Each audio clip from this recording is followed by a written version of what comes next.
الحمد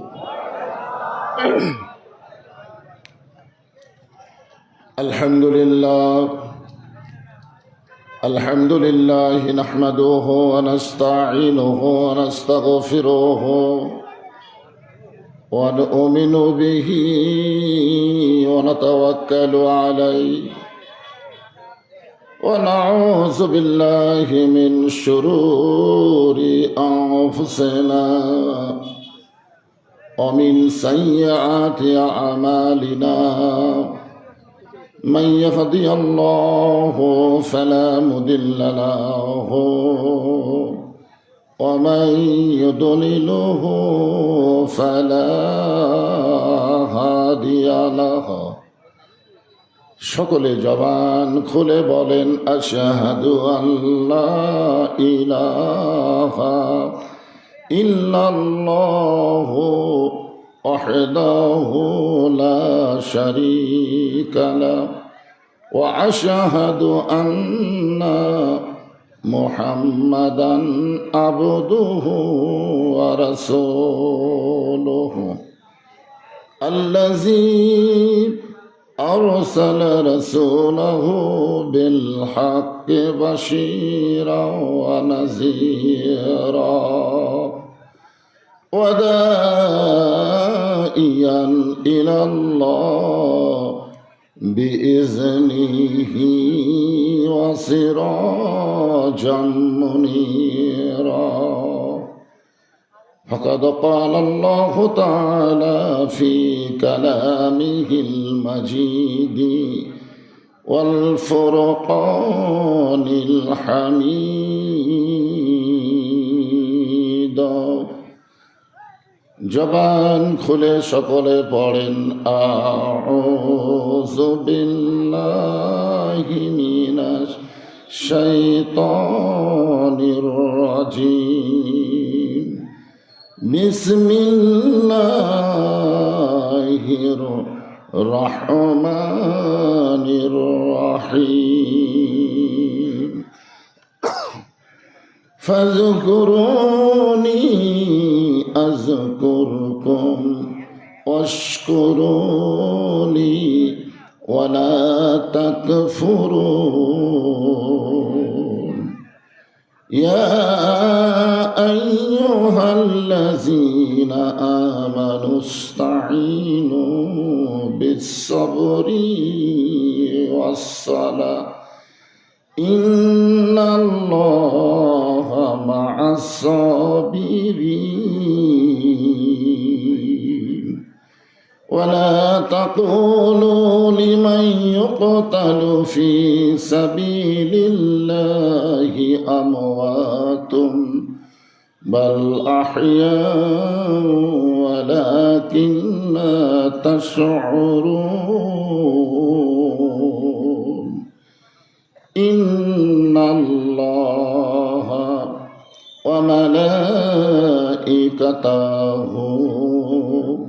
يصلون على النبي يا أيها الذين آمنوا صلوا عليه وسلموا تسليما اللهم صل على محمد اللهم صل على سيدنا محمد اللهم بارك على محمد مشرق حب محمد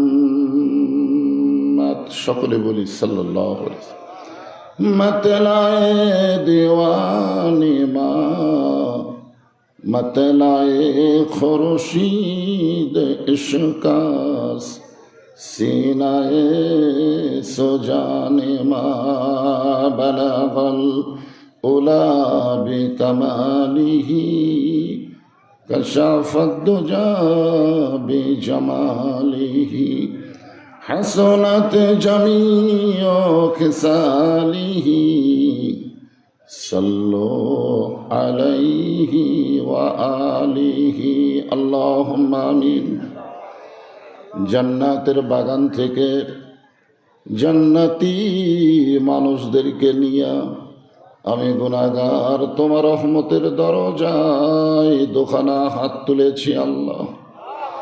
হাসরের ময়দানে জাব্বার আর কাহার নামে রূপ নিয়ে তুমি যখন বিচার শুরু করবে, তোমার সামনে দাঁড়ায়া সমস্ত নবীরা নাফসি নাফসি বলে কাঁদতে থাকবে। এমন কঠিন অবস্থা হাসরে হবে, সেদিন সমস্ত নবী তার উম্মতকে ভুলে যাবে, শুধু বলবে আল্লাহ আমার কি হবে, আমার কি হবে। একমাত্র দরদে নবী শাফাতের কান্ডারি ইয়া রব্বি হাবলি উম্মতি বলে সেজদায় পড়ে যাবে। সেই কঠিন মুসিবতের সময় আজকের এই মাহফিলকে ওসিলা করে আমাদের সবাইকে রাসূলের উম্মতের কাতারে আল্লাহ কবুল করে নিও। সুবহান রাব্বিকা রাব্বিল ইজ্জাতি আম্মা ইয়াসিফুন ওয়া সালামুন আলাল মুরসালিন আলহামদুলিল্লাহি রাব্বিল আলামিন। লা ইলাহা ইল্লাল্লাহ। তো ফ্যান দেওয়া দরকার, খুব গরম। ফ্যান যদি না থাকে ঘুরান একটু পাখা দিস।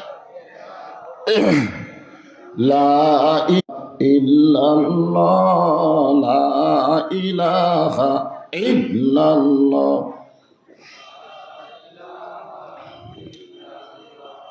চাঁদ সূরজ আর গ্রহ তারা আল্লাহ নামের পাগল পারা। চাঁদ সূরজ আর গ্রহ তারা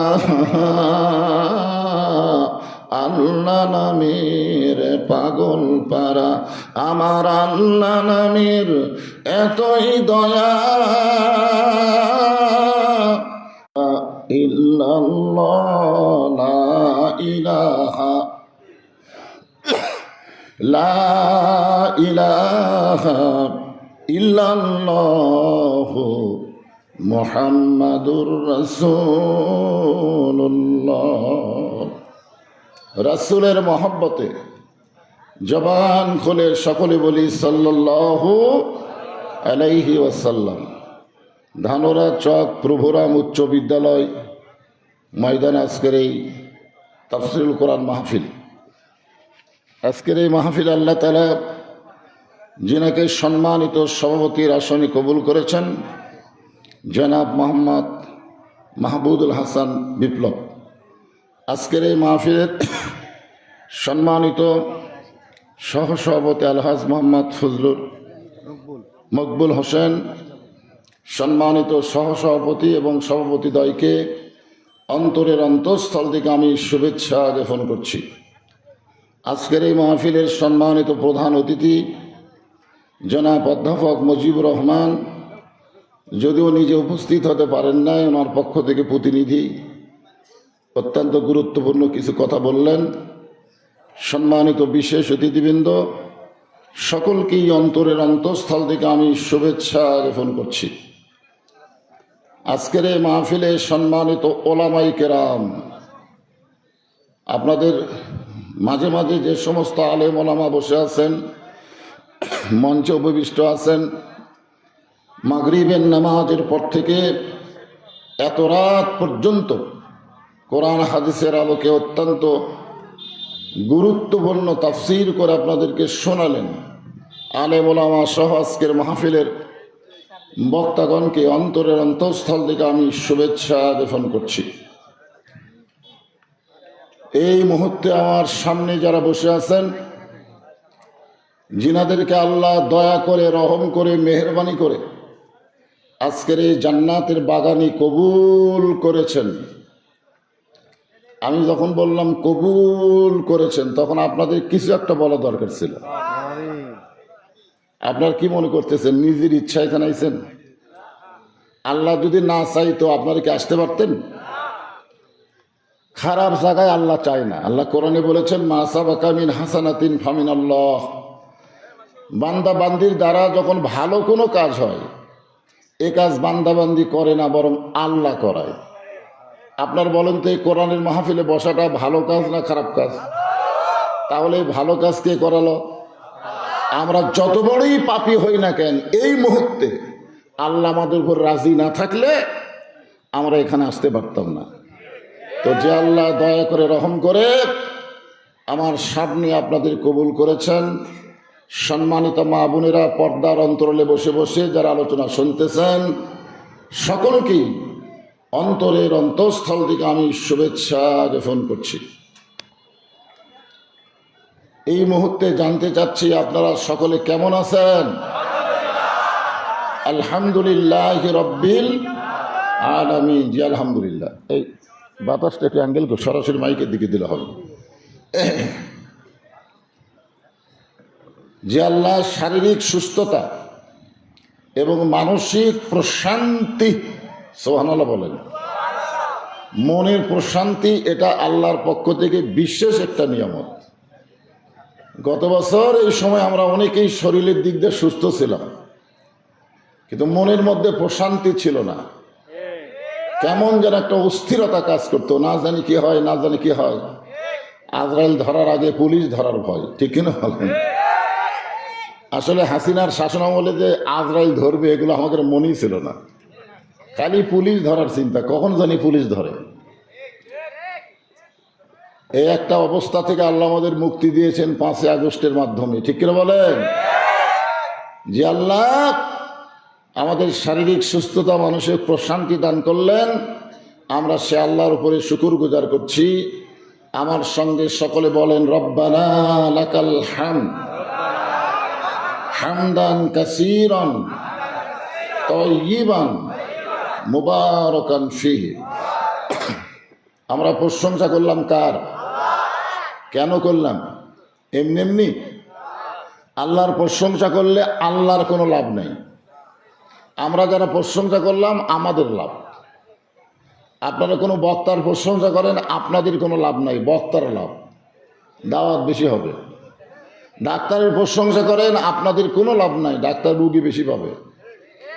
নেতার প্রশংসা করেন, আপনাদের কোনো লাভ নাই, নেতা সামনে ইলেকশনে ভোট বেশি পাবে। দুনিয়াতে যাদেরই প্রশংসা করেন তাদের লাভ। শুধুমাত্র আল্লাহর প্রশংসা করলে আল্লাহর কোনো লাভ নাই। যারা প্রশংসা করলেন আল্লাহ তাদের প্রতি এত খুশি হয়ে গেল, তামলাউল মিজান, মিজানের পাল্লাটা আল্লাহ নেকি দিয়ে পরিপূর্ণ করে দিল। এই যে সুবহানাল্লাহ বললেন, কম চালাকি করলেন? বসে আছেন কোথায়? ধানরার মাহফিলে বসে আছেন, আর সুবহানাল্লাহ বলার কারণে জান্নাতের বাগানে আল্লাহ একটা গাছ লাগাই দিল। জান্নাতের মালিক কে? আল্লাহ না। জান্নাত আল্লাহ বানাইছে, কিন্তু মালিকানা কোরআন দিয়ে বলে দিয়েছেন, ফাদখুলি ফি ইবাদি ওয়াদখুলি জান্নাতি। আল্লাহ কি জান্নাতে থাকবেন নাকি? আমাদের জন্য আল্লাহ জান্নাত বানাইছেন, আমরা দুনিয়া থেকে সে জান্নাতের বাগানে একটা গাছ লাগাইলাম। আপনারা বলেন তো, সুবহানাল্লাহ বলার মাধ্যমে এই ধানরার মাহফিল থেকে যারা জান্নাতে গাছ লাগাই দিল তারা কি জাহান্নামী? জাহান্নামী? আপনারা কোনো সময় মনে করবেন না যে জান্নাতের বাগানে বসে থেকে ও শুনবো আর আমরা জাহান্নামে যাব, এটা কখনোই মনে করবেন না। আবু জেহেল কিন্তু নবীর সামনে বসেনি, পিছন দিক থেকে গোপনে গোপনে নবীর কোরআন তেলাওয়াত শুনছে। এই জন্য আবু জেহেলের ভাগ্যে হেদায়েত হয়নি। আজকে যারা রাস্তাঘাটে দাঁড়িয়ে বাড়ির থেকে দাঁড়িয়ে বসে বসে শুনবে তারা একটা আলাদা, আর আমার সামনে যারা বসেছেন এরা হলো আবু বক্করের দল। যেরকম সুবহানাল্লাহ। কোরআনের মাহফিলে বসে, কোরআনের আঙ্গিনায় বসে কখনোই মনে করবেন না যে আল্লাহ আমাদেরকে জাহান্নাম দিবেন। যত বড়ই পাপী হয়, দুনিয়াতে আল্লাহ যে কোনো একটা উসিলায় আমাদেরকে মাফ করে আমাদেরকে জান্নাতি কবুল করবেন। জোরে করে আমিন। আমরা আল্লাহর প্রশংসা সবসময় করব। এ কারণেই করব, আল্লাহ আমাদের ভাগ্য গুণে এমন একটা নবী দিয়েছেন, এরা ভাগ্যের ব্যাপার। এমন নবীর উম্মত হওয়া হলো ভাগ্যের ব্যাপার। মোনাজাতের মধ্যে আপনারা শুনলেন না যে সমস্ত নবীরা বলবে আমার কি হবে, আমার কি হবে। আর আমাদের নবী শুধুই বলবেন আমার উম্মতের কি হবে, আমার উম্মতের কি হবে। যেই নবী উম্মতকে নিয়ে কানছেন দুনিয়ায়, কানছেন মদিনায়, আবার কানবেন হাসরের ময়দানে। আমরা সেই নবীরে বাদ দিয়ে অন্য কাউকে গ্রহণ করলে চলবে? এই জন্য আল্লাহ বলেছেন লাকাদ কানা লাকুম ফি রাসূলিল্লাহি উসওয়াতুন হাসানাহ। যদি পরিপূর্ণ সফলতা অর্জন করতে চাও তাহলে দুনিয়ার সমস্ত নেতার পেছনে ঘোরা বাদ দিয়া একমাত্র রাসূলকে তোমাদের আদর্শের নেতা হিসেবে গ্রহণ করে নাও। একথা কার? যদি সফলতা চান ইহকাল এবং পরকাল, আল্লাহ নবীকে নেতা হিসেবে মেনে নিলে খালি পরকালে লাভ হবে তা না, দুনিয়াতেও লাভ হবে। হবে কি হবে না? আমি বলবো, আলোচনার মাধ্যমেই বুঝতে পারবেন।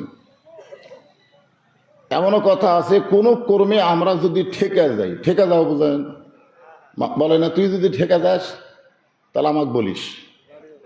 এর নাম কি? আমাদের বগুড়াতে বলে ঠেকে যাও, আপনাকে রাজশাহীর খবর কি? ওই একই।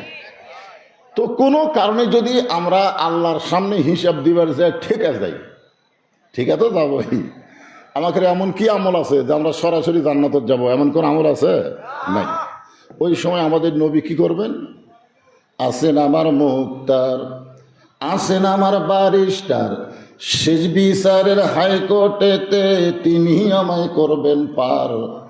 আমরা পাপী রাসূল জাবিন্দার। আল্লাহ যখন হাকিম হয়ে আমাদের আসামি বানায় বিচার শুরু করবেন, ওই সময় আমাদের নবী উকিল হয়ে ব্যারিস্টার হয়ে আমাদেরকে সুপারিশ করে জান্নাতে পৌঁছায় দিবে। খালি সুবহানাল্লাহ বললে হবে না, এই নবীকে আমাদের ইত্তেবা করা লাগবে, অনুসরণ করা লাগবে। কুনতুম খায়রা উম্মাতিন উখরিজাত লিন-নাস তা'মুরুনা বিল মা'রুফি ওয়া তানহাউনা আনিল মুনকার। এই আয়াতের শানে আমল করা লাগবে। জোরে কর কথা, ঠিক কি না?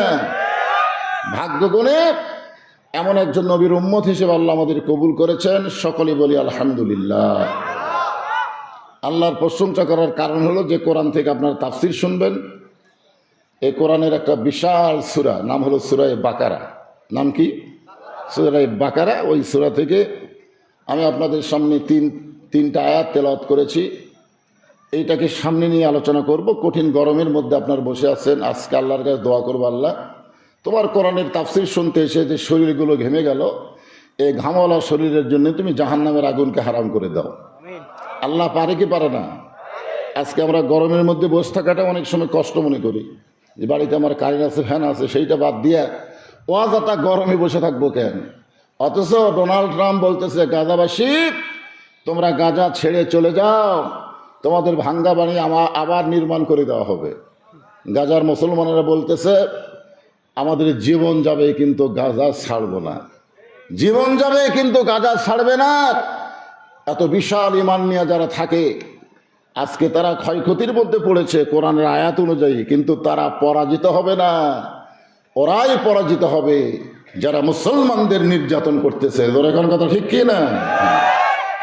আমরা কোনো সময় বলবো না যে ভারতে মুসলমান মরে যাচ্ছে, ফিলিস্তিনে মুসলমান মরতেছে, এটা কখনোই বলবো না। কারণ মুসলমানকে হত্যা করা, আমি আয়াতি তেলাওয়াত করছি তো আপনাদের সামনে তার আলোচনা হবে ইনশাল্লাহ। আমরা বলবোই না যে মুসলমানকে হত্যা করলে মরে যায়। আল্লাহ বলেছেন বালাহিয়া, আমি আল্লাহ বলতেছি তারা জীবিত। দুনিয়াতে তাদের দেহ পড়ে যাওয়ার আগেই তাদের রুহুটা আল্লাহ জান্নাতে পাখি হিসাবে ছেড়ে দেয়। ধরে করে সুবহানাল্লাহ। আমরা আল্লাহর প্রশংসা করব এই কারণেই, এমন একটা কিতাব থেকে আমরা তাফসির শুনবো যার মধ্যে কোনো ভেজালই নেই, যার মধ্যে কোনো সন্দেহ নেই, যার মধ্যে কোনো ধোঁকাই নেই। জালিকাল কিতাব লা রাইবা ফিহ, এমন একটা কিতাব যার মধ্যে সন্দেহ সংশয় কিছুই নাই। এখানে আল্লাহ যদি বলতেন হুদাল্লিন নাস, তাহলে বোঝা যেত পাইকারি হারে সবাই হেদাত পাবে। কিন্তু আল্লাহ এখানে একটু ক্যাপাসিটি করে বললেন হুদাল্লিল মুত্তাকিন, পাইকারি হারে সবাইকে হেদাত দেওয়া যাবে না, কেবলমাত্র যারা মুত্তাকি হবে তাদেরকে আল্লাহর কোরআনে হেদাত দিবে। এখন আমরা সকলে মুত্তাকি বলি তো আরামের বাড়ি, আরামের ফ্যানের বাতাস বাদ দিয়ে এই গরমের মধ্যে বসে আছি কার ভয়ে? কথা বলেন, কার ভয়ে? আল্লাহর ভয়ে যারা বসেছেন তাদের সামনে আলোচনা হচ্ছে। আল্লাহ বলতেছেন ফাযকুরুনি আযকুরকুম অশকুরুলি ওয়ালা তাকফুরুন। আল্লাহ বলতেছেন যে আমার জিকির করে আমি আল্লাহ তার জিকির করি। এখানে জিকির মানে আমরা বাংলাদেশে একটা জাকের পার্টি আছে, ধরে কোন কি পার্টি আপনাকে এলাকা মনে হয় নাই, আমাদের বগুড়াতে আছে জাকের পার্টি। ওরা খালি জিকিরই করে, এমন জিকির করে মুনকির নাকির পর্যন্ত বুঝবার পারে না, এমন জিকির করে। ওরকে জিকিরের সাইজটা এরকম, আমার দয়াল বাবার দরবারেতে কেউ ফিরে না খালি হাতে। আপনার বলেন তো কি হলো এটা? এটা জিকিরের নামে আল্লাহর সাথে গাদ্দারি করলো, ঠিক কিনা বলেন? হ্যাঁ, এটা জিকির করার নামে আল্লাহর সাথে গাদ্দারি করলো। তো এখানে আল্লাহ যে জিকিরের কথা বলতেছেন, এই জিকির মানে হলো স্মরণ করা। কিভাবে স্মরণ করা আমি আপনাদের বুঝাইতেছি। আল্লাহর একজন মস্ত বড় পয়গম্বর, নাম হলো নুহু নবী। দরকার নাম কি? তিনি শুকনা জায়গায় একটা নৌকা তৈরি করতেছেন। এমন সময় একটা বুড়ি মানুষ লাঠিতে ভর দিয়ে এসে বলে, বাবা নুহু, এই শুকনা জায়গায় নৌকা তৈরি করার কারণ কি? নুহু বললেন, বুড়িমা, বন্যা নামক বিশাল একটা গজব আসবে, যেই গজবে গোটা পৃথিবী তলে যাবে, গোটা পৃথিবী 40 দিন পানির তলে থাকবে, পৃথিবীর সবাই ওই গজবে ধ্বংস হয়ে যাবে, শুধুমাত্র নৌকার মধ্যে যারা জায়গা পাবে তাদের কিছুই হবে না। বুড়ি বললেন, বাবা নুহু, এই ছোট্ট নৌকার মধ্যে সবাই যদি উঠবার চায় তাহলে কি জায়গা হবে?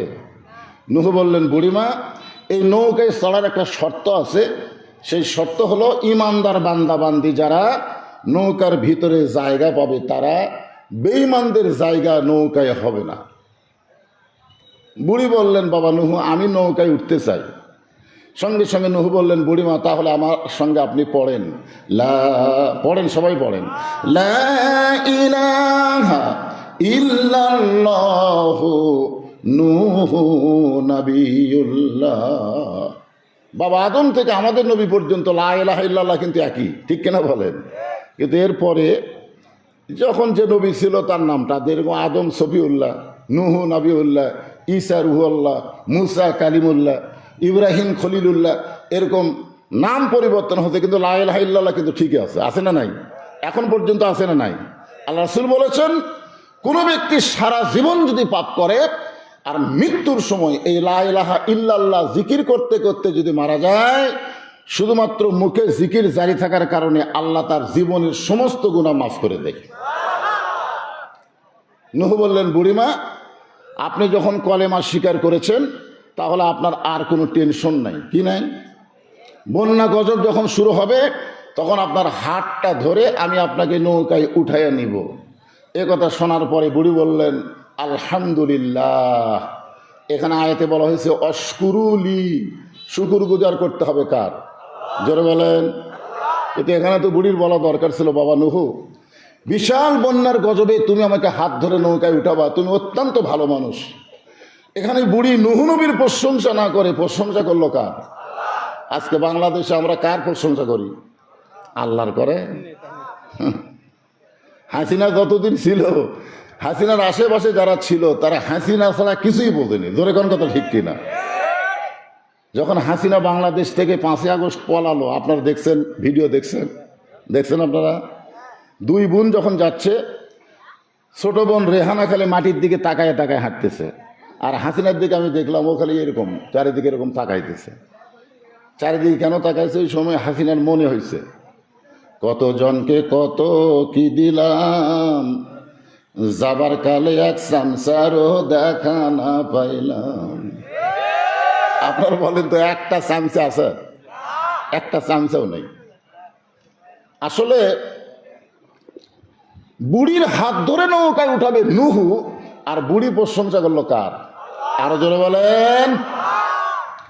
বন্যা গজব শুরু হয়ে গেল, গোটা পৃথিবী 40 দিন পানির নিচে ডুবে থাকলো, এমনকি পাহাড় পর্যন্ত বন্যায় ডুবে গেল।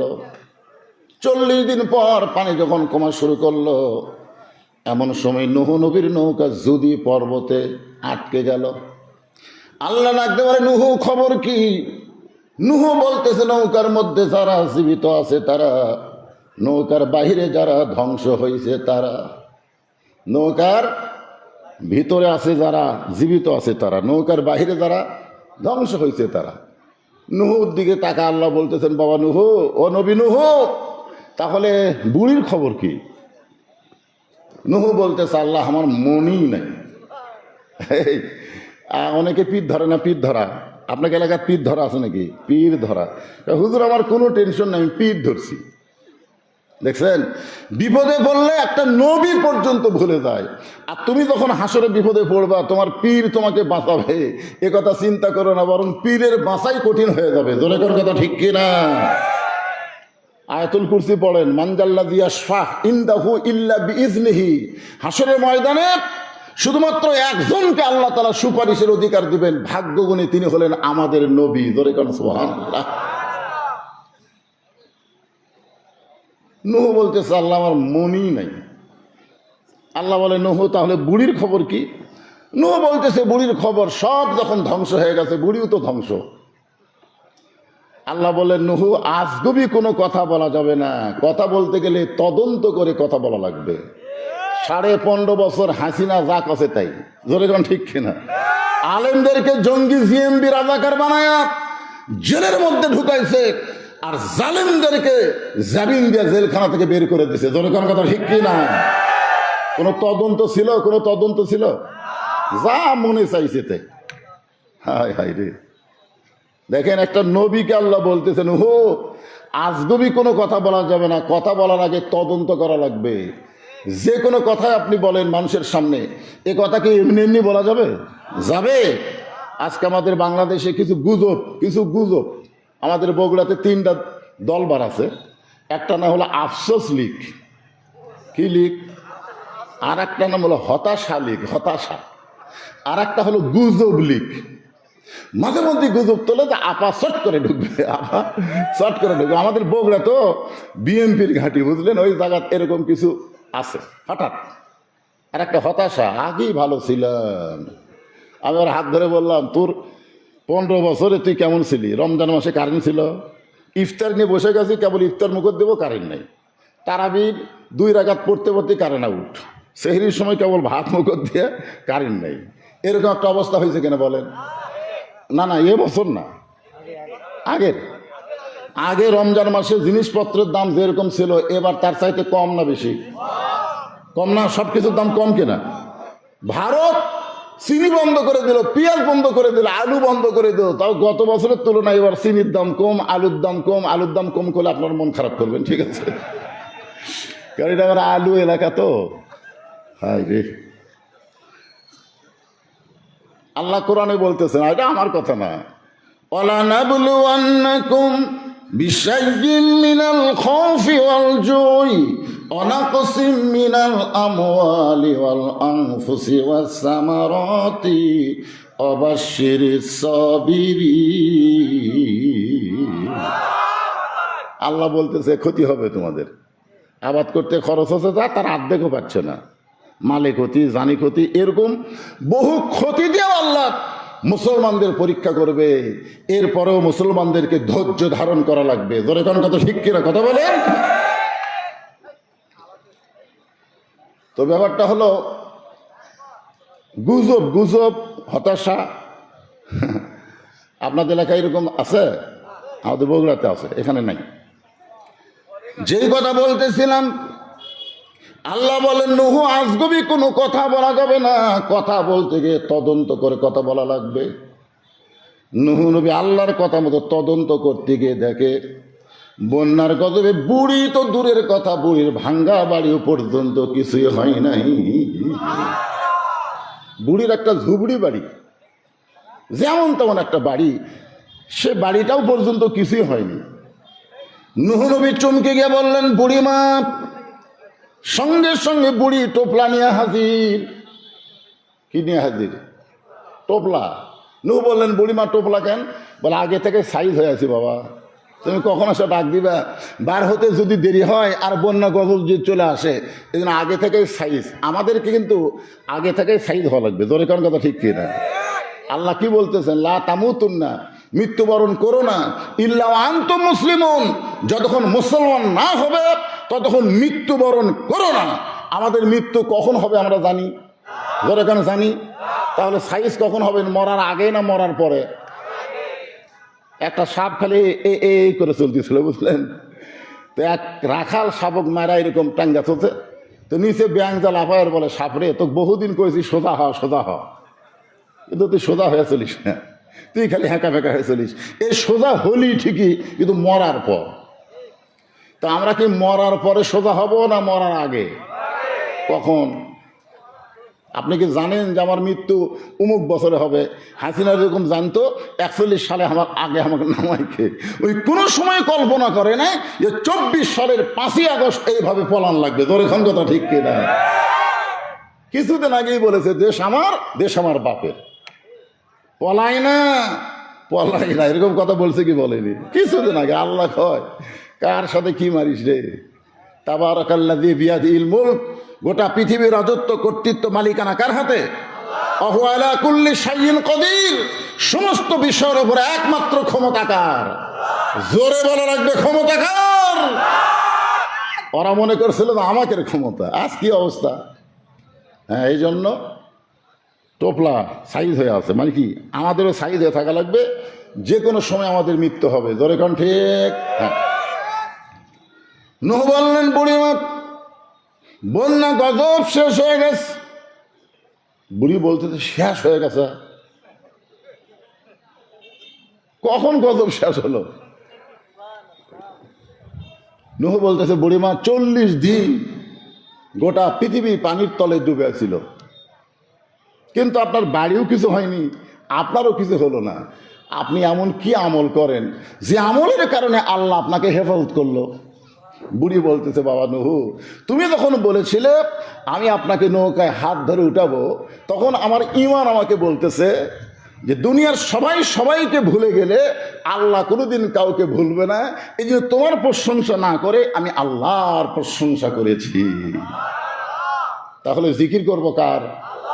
কি জিকির? সুবহানাল্লাহ, আলহামদুলিল্লাহ, লা ইলাহা, আল্লাহু আকবার। কি আল্লাহু আকবার জিকির করা যাবে না? লিল্লাহি তাকবীর।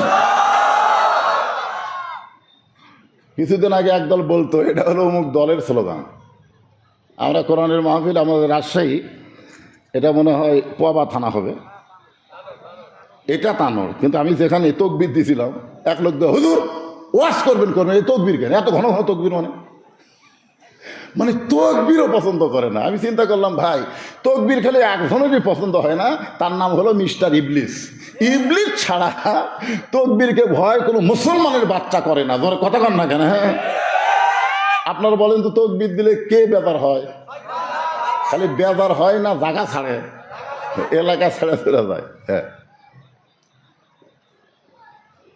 আল্লাহ বললেন ফাযকুরুনি আযকুরকুম ওয়াশকুরুলি ওয়ালা তাকফুরুন। আমাদের জাতির পিতা হযরত ইব্রাহিম, নাম কি? চড়কের উপরে বসে আছেন, বাবা রশি ধরে টানতেছে, নিচে নমরুদের আগুন দাউ দাউ করে জ্বলতেছে। অবস্থাটা খেয়াল করেন, বসে আছে চড়কের উপরে আর রশি ধরে টানতেছে জন্ম দেওয়া বাবা, আর নিচের চুলার আগুন দাউ দাউ করে জ্বলতেছে। আল্লাহ কোরআনে বলেছেন আল্লাযী খালাকাল মাউতা ওয়াল হায়াতা লিয়াবলুয়াকুম আইয়ুকুম আহসানু আমালা। ফেরেশতা জিবরাইল এসে বলতেছে, ওগো আল্লাহর নবী ইব্রাহিম, আপনি যদি চান আল্লাহ আমাকে 600 পাকা দিতে। কয়শো পাকা? একটা পাকার খালি বাতাস দিব, আগুনের চুলা সাগরে গিয়ে নিভে যাবে, যদি আপনি চান। আমাদের জাতির পিতা বললেন জিবরাইল, আমি চড়কে বসে একটা দিকে তাকায় আছি। বলে কোন দিকে? বলে আমার বাপের দিকে। দুনিয়াতে সন্তান বিপদে পড়লে বাবা সন্তানকে বাঁচানোর চেষ্টা করে, আর আমি এমন একটা বাবা পাইছি যে বাবা সন্তানকে আগুনে ফেলার জন্য রশি টানতেছে। আপনারা বলেন তো এই বাবা ভালো বাপ না খারাপ বাপ? কথা কয় না। কারণ ছেলেকে কোথায় ফেলে দিবে? আগুনে ফেলে দিবে। আচ্ছা, যেই বাবা একা ফজরের নামাজ পড়ে আর জুয়ান তাগড়া ছেলে বাড়িতে ঘুম পাড়ে, আপনার বলেন তো এই বাবা ভালো? এই বাবা ইব্রাহিম আলাইহিস সালামের বাপের চাইতেও খারাপ। কারণ নিজে জাহান্নাম থেকে বাঁচতে চায়। আল্লাহ বলেছেন, কু আনফুসাকুম ওয়া আহলিকুম নারা, জাহান্নামের আগুন থেকে একলা বাঁচলে হবে না, আহাল পরিবার, সমাজ ও রাষ্ট্র, পৃথিবীর সমস্ত মানুষকে জাহান্নাম থেকে বাঁচানোর চেষ্টা করা লাগবে। জোরেগণ ঠিক কি না? আর তুমি বাপ হয়ে নামাজ পড়ো আর তোমার বেটা ঘুম পাড়ে, কি মুয়াজ্জিনের দায়িত্ব সালাত খায়রুম মিনান নাওম কাছে, এখন তোমার দায়িত্ব কি? বাপের দায়িত্ব আছে না নাই? বাপের দায়িত্ব কি? কিভাবে তোলা? 7 বছরে অল্প বয়স, তখন তালিম দেওয়ার কথা আছে। আর 10 বছর থেকে জোর করে ঘাড় ধরে মেরে পিটা নামাজ পড়ানোর কথা আছে না নাই? জোরে কেন আছে না নাই? অর্ধ 22 বছর বয়স, ওই যে ল্যাফের মধ্যে ঘুম পাড়ে আর তুমি একা একা নামাজ পড়ো। কতগুলো বাবা দেখবেন জোহরের নামাজ একলা পড়বার তাই নামাজ শেষ করে এসে খাওয়ার টেবিলে ডাকতেছে, বাবা আয় আয় আয় একসাথে খাই। এরকম বাবা আছে না নাই? খাওয়ার সময় ডাকতেছে, নামাজের সময় ডাকেনি। 2 কান্দের ফেরেশতা বলতেছে, আল্লাহ এই শয়তানের কান্দ থাকো না। আল্লাহ বলে, কেন? বলে, আর কান্দর থেকে লেখবো কি?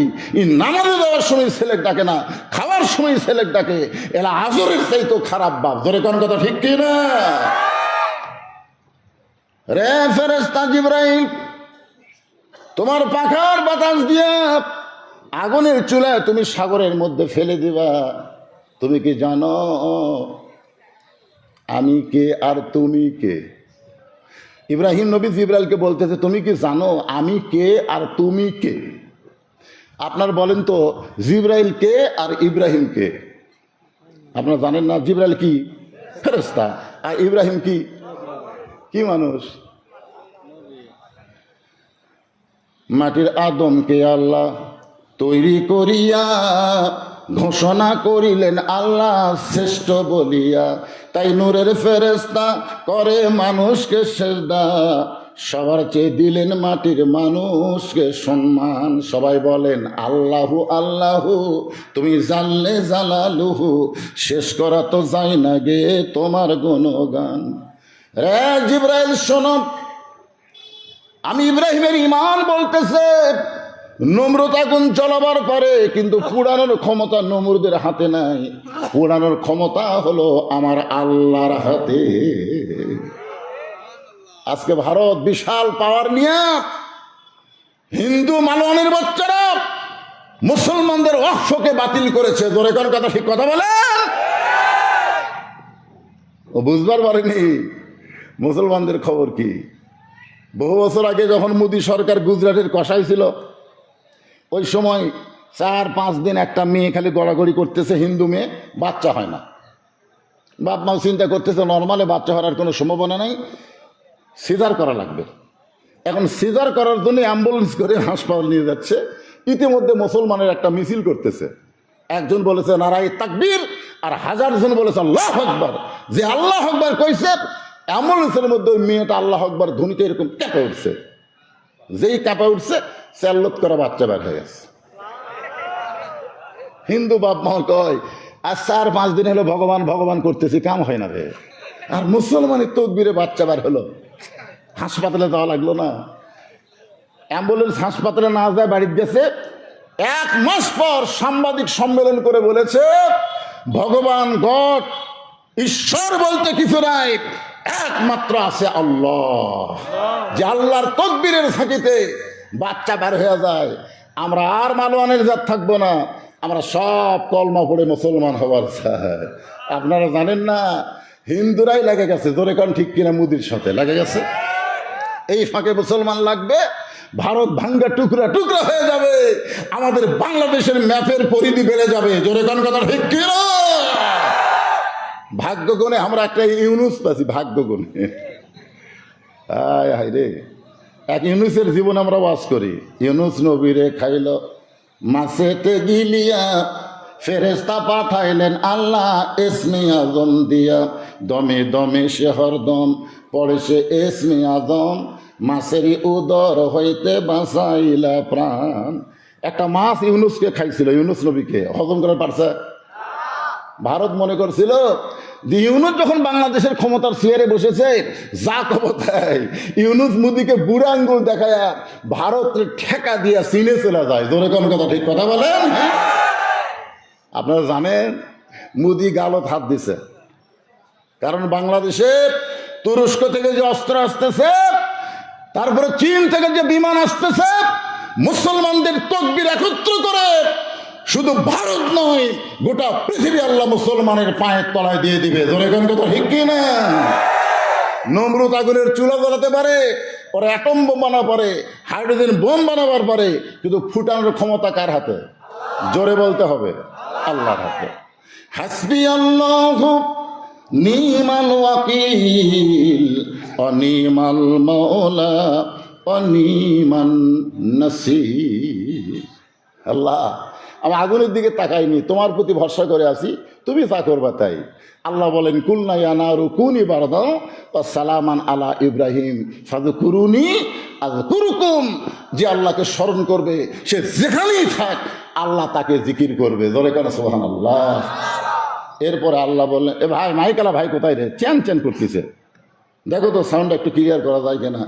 ইয়া আইয়ুহাল্লাযীনা আমানুস্তাঈনু বিস-সাবরি ওয়াস-সালাহ ইন্নাল্লাহা মা'আস-সাবিরিন। হ্যাঁ, খুব খেয়াল করবেন, ইমানদারকে লক্ষ্য করে আল্লাহ বলতেছেন, ইয়া আইয়ুহাল্লাযীনা আমানু, যারা আমাকে বিশ্বাস স্থাপন করেছ। আমার সামনে যারা বসে আছেন, আপনারা আল্লাহকে বিশ্বাস করেন না? কিভাবে করেন? না, এটা আবার তিনটা কথা রাসূল বলেছে। এক নম্বর হলো ইকরার বিল লিসান, জবানে বলতে হবে লা ইলাহা ইল্লাল্লাহ। শুধু জবানে বললে হবে না, তাসদিক বিল জিনান, এটা কলিজার মধ্যে জায়গা দেওয়া লাগবে। তাসদিক বিল জিনান আপনারা বোঝেন? আপনাকে বোঝানোর জন্য বলতেছি। একজন আল্লাহর বান্দা, নাম হলো মীর কাসেম আলী। নাম কি? খেয়াল করবেন, নামটা খেয়াল করবেন, মীর কাসেম আলী। ওনার উকিল তাজুল ইসলাম গিয়ে বলতেছে, স্যার আজকে রাত 12টায় আপনার ফাঁসি হবে, আজকে রাত 12টায় আপনার কি হবে? ফাঁসি হবে। তো মীর কাসেম আলী বলতেছে, উকিল এখন কয়টা বাজে? তো এখন বাজে 9:30। আলহামদুলিল্লাহ, এখনো 2.5 ঘন্টা আছে। উকিল চুম করছে, কে রে? 2.5 ঘন্টা পর তার ফাঁসি হবে, তাই ফাঁসির খবর শুনে কয় আলহামদুলিল্লাহ। এখনো 2.5 ঘন্টা আছে, তো খামাখা চেতন থাকা কি লাভ? আমি 2 ঘন্টা ঘুম পারি। কয় ঘন্টা? যদি চেতন না পাই তাহলে তুমি আমার ডাক দিও। তাসদিক বিল জেনান কারে কয় একটু মনোযোগ দিয়ে শোনেন। কলিজার মধ্যে যখন ইমান থাকে তখন সেই মানুষটা, সেই মুসলমানের চরিত্রটা কেমন হয়, এখান থেকে আপনারা কিছু হলে বুঝতে পারবেন। বলতেছে আমি 2 ঘন্টা ঘুম পারি, যদি চেতন না পাই তাহলে আমাকে ঘুম থেকে ডাক দিও। উকিল মনে করতেছে ফাঁসির চিন্তায় লোকটা পাগল হয়ে গেছে, 2.5 ঘন্টা পর তার ফাঁসি হবে, তাই বলে 2 ঘন্টা ঘুম পারবি? কি ঘুম ধরবে?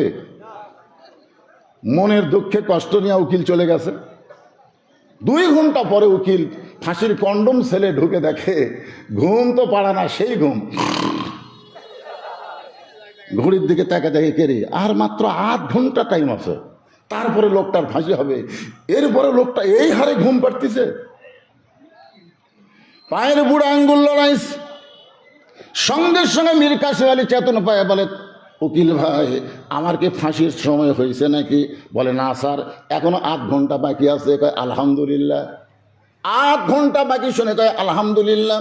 অজু করে 2 রাকাত নামাজ পড়ে কোরআন থেকে 2টা সূরা তেলাওয়াত করলেন, সূরা মূল আর সূরা মুজাম্মিল। 2টা সূরা তেলাওয়াত করে ফাঁসির কন্ডম সেলের মধ্যে সবচাইতে ভালো পাঞ্জাবি যেইটা ছিল ওটা পরার পরে চিরুনি দিয়ে মাথা হাঁচড়ায় বলতেছে, উকিল দেখো তো ভালো করে আমার কেমন লাগতেছে। উকিল কান্দার বলে, স্যার কিছুক্ষণ পরে আপনার ফাঁসি হবে, কিছুক্ষণ পরে আপনার ফাঁসি হবে। আপনি কি শ্বশুর বাড়ি যাবেন? এমন সুন্দর পাঞ্জাবি পরে মাথার চুল হাঁচড়ায় আমাকে বলতেছেন দেখো তো কেমন লাগতেছে। মীর কাসেম আলী মুস্কি মুস্কি হাসে আর বলে, উকিল 2টা ঘন্টা ঘুমের ভিতরে আমার ইমান আমাকে দেখাইছে অন্যায়ভাবে কাউকে যদি ফাঁসি দেওয়া হয় তার যদি কোনো দোষ না থাকে তাহলে তার ফাঁসির মাধ্যমে 8টা জান্নাতের দরজা তাকে বরণ করে না। এর নাম হলো তাসদিক বিল জানান। কলিজার মধ্যে যখন ঈমান থাকবে ওই মানুষটা কোনো সময় আল্লাহ ছাড়া, ইয়াকা নাবুদু ওয়া ইয়াকা নাস্তাইন, আল্লাহ ছাড়া অন্য কোনো দিকে তার খেয়াল থাকবে না। কারণ সে বিশ্বাস করে দুনিয়াকে অ্যাক্সিডেন্ট করে। চিন্তা করছেন, এই 256 জনের মধ্যে বুড়া মানুষ মরেনি, খালি সব জুয়ান তাগড়ারা। ওরা কি মনে করছে যে আমাকে এখনই মরণ হবে, তাহলে এরকম করে হুন্ডা চলা এই এই এই করে। একটা মেয়ে যদি রাস্তার দেখে আর এদের মোটর সাইকেলে পাকলাম আরো বেড়ে যায়, ওই মনে করছে আমার দাদা বাঁচে আছে, আমার বাপ বাঁচে আছে, সিরিয়ালে তো আমি 3 নম্বরে আছি। নম্বর বাদ দাও, দুনিয়াতে আসলে যাওয়া লাগবেই, আর কখন যাওয়া লাগবে এটা আমরা কেউ জানি না। ধরে কোন কত সেই কথা বলেন, ইয়া আইয়ুহাল্লাযীনা আমানু, যারা আমাকে বিশ্বাস স্থাপন করেছে, আল্লাহ বলতেছেন আস্তাঈনু বিস-সাবরি ওয়াস-সালাহ ইন্নাল্লাহা মা'আস-সাবিরিন। যারা আমরা আল্লাহকে বিশ্বাস করেছি, আল্লাহ আমাদেরকে বলতেছে তোমরা যদি আমার কাছে কিছু পাবার চাও, আমরা আল্লাহর কাছে কি পাবার চাই, তাহলে ধৈর্য আর নামাজের মাধ্যমে চাও। প্রথম আয়াতে বলা হচ্ছে ফাযকুরুনি আযকুরুকুম ওয়াশকুরুলি ওয়ালা তাকফুরুন। ওখানে জিকিরের কথা বলতে বলতেই এখানে আবার আল্লাহ এসে নামাজের কথা বললেন। আপনারা বলেন তো ওই আয়াতের সাথে এই আয়াতের মিল আছে না নাই? কোন দিকে মন দেন? তাফসীর না, এটা তাফসীর মাহফিল না, তাহলে মন অন্যদিকে দিলে হবে। সবাই একটু এদিকে মন দেন, মনে করেন না যে খুব লম্বা চড়াবাজ হবে। গরমের দিনে একটু মনোযোগ দিয়ে কথাগুলো শোনেন বাজান। এখানে আল্লাহ কি বললেন? আগে ধৈর্য, আগে কি বিস-সাবরি ওয়াস-সালাহ, আগে ধৈর্যের কথা বললেন, তারপরে নামাজের কথা বললেন। এই 15 বছর যদি ধৈর্য ধারণ না করতেন তাহলে আজকে বিএনপি জামাত এইরকম একটা ফুলের মালা পাইতো না। ধরে কোন কথা কন না কেন? এই যারা এখন নতুন নতুন আসতেছে, জামাত তো চান্স পাবি না, কিন্তু বিএনপি এই 15 বছর এর খবরই নাই, এখন সামনে এসে দাঁড়াচ্ছে। হায় হায়, আর এদের দ্বারাই বিএনপির সবচেয়ে বেশি ক্ষতি হচ্ছে। ধরে কোন কথা ঠিক কিনা? কারণ বগুড়া জেলা বিএনপির একটা ঘাঁটি ছিল, এখন এই 7টা আসনের মধ্যে 2টা আসন বিএনপি পায় কিনা চিন্তার মধ্যে আমরা আছি। দিন যতই যাচ্ছে এরকে পাগলামি ততই বাড়তিছে। খুব মনোযোগ দিয়ে শুনবেন, ধৈর্য ধরা লাগবে। সেটা কি ধৈর্য? সন্তান সাঁতার জানে না, পানির মধ্যে ডুবা মরতেছে, আর আমি বলতেছি ইন্নাল্লাহা মা'আস-সাবিরিন, ধৈর্যশীলদের সঙ্গে আল্লাহ আছে। কি আপনি ধৈর্যের আয়াত করতেছেন না সন্তান সাঁতার জানে আর ডুবা মরতেছে? এই ধৈর্য? কারণ এই ধৈর্য, হ্যাঁ, ধৈর্যটা কি সেটাও বলবো, আসেন একটু মনোযোগ দেবেন। আল্লাহ বলতেছেন আমি আল্লাহর কাছে যদি কিছু পাবার চাও তাহলে ধৈর্য আর নামাজের মধ্যে চাও, নামাজের মাধ্যমে চাও। আপনারা বলেন তো, আমরা যত ইবাদত করি তার মধ্যে সবচাইতে ধৈর্য কম কার ভিতর? জোরে কয় না? আচ্ছা, আমার সামনে যত লোক বসে আছেন আপনারা সবাইকে এসে নামাজ পড়ছেন? না না, হাত তুলবার বলতেছি না তো, হাত তুলবার গজায়। আপনি একটু মনে মনে চিন্তা করেন তো, যারা ঈশার নামাজ না পড়ে বসে আছেন তারা যদি ফজরের আগে মরে যান, মনে মনে একটু চিন্তা করে দেখেন, যদি মরে যান তাহলে দুনিয়ার কত মানুষ আপনার জানাজা দিলে আপনি বেহেশত পাবেন? আর যদি ঈশার নামাজ আপনি পড়ে ফজরের আগে যদি মারা যান, আপনার যদি জানাজা নাও হয়, তারপরও নামাজ আদায়ের কারণে আল্লাহ আপনাকে জান্নাত দিতে পারে। ধরে কোন পারে কি পারে না? হ্যাঁ। একজন বলতেছে হুজুর আপনি কি মনে করেন আমি নামাজ পড়ি না? আমি জুমার নামাজ পড়ি হুজুর, আমি জুমার নামাজ পড়ি। লা তাকনাতু মির রাহমাতিল্লাহ আয়াতের তাফসীর পড়তে গিয়ে আমি দেখলাম হাসরের ময়দানে আল্লাহ এক সময় দয়া লোহে বলবে, যারা 5 ওয়াক্ত পড়ে নাই খালি জুম্মা পড়েছ, আমি আল্লাহ তাদেরকে জান্নাত দিয়ে দিলাম। যাও, 5 ওয়াক্ত পড়েনি খালি জুম্মা পড়ছে, সবার শেষে গেছে আগে যাচ্ছে। আল্লাহ বলতেছে যাও তোমাকেও জান্নাত দিয়ে দিলাম। তখন জুম্মা পার্টি খুশি হয়ে জান্নাতের কাছে যাবে, যাই দেখবে বিশাল একটা তালা দেওয়া। তখন বলতেছে আল্লাহ আপনি যে জান্নাত দিলেন সে জান্নাতের দরজার যে তালা, আল্লাহ বলতেছে খুঁজে দেখো চাবি তোমাদের কাছে আছে। ওরা যখন পকেট খুঁজে দেখবে চাবি আছে। চাবি নিয়ে যা তালার মধ্যে ঢুকাবি ঠিকই, কিন্তু ঘুরবি না। ঢুকিছে কোনো মতে, কিন্তু ঘোরে না। তো বলে আল্লাহ, চাবি তো তালার মধ্যে ঢুকলো, কিন্তু চাবি তো ঘোরে না। আল্লাহ বলতেছে তালার মধ্যে 5টা দাগ আছে, তো চাবির মধ্যে 5টা দাগ থাকা লাগবে, দাগে দাগে মিল হবে, কুট্টুস করে খুলে দেবে। তখন আল্লাহ কয়, বান্দা কয়, আল্লাহ এটা কিসের দাগ? আল্লাহ বলতেছে, পাগল, এটা হলো 5 ওয়াক্ত নামাজের দাগ। তোর চাবির কি দাগ আছে? কয় না, তেল তেলা। আল্লাহ তখন বলবে, জান্নাত দেখে ফেরত আন।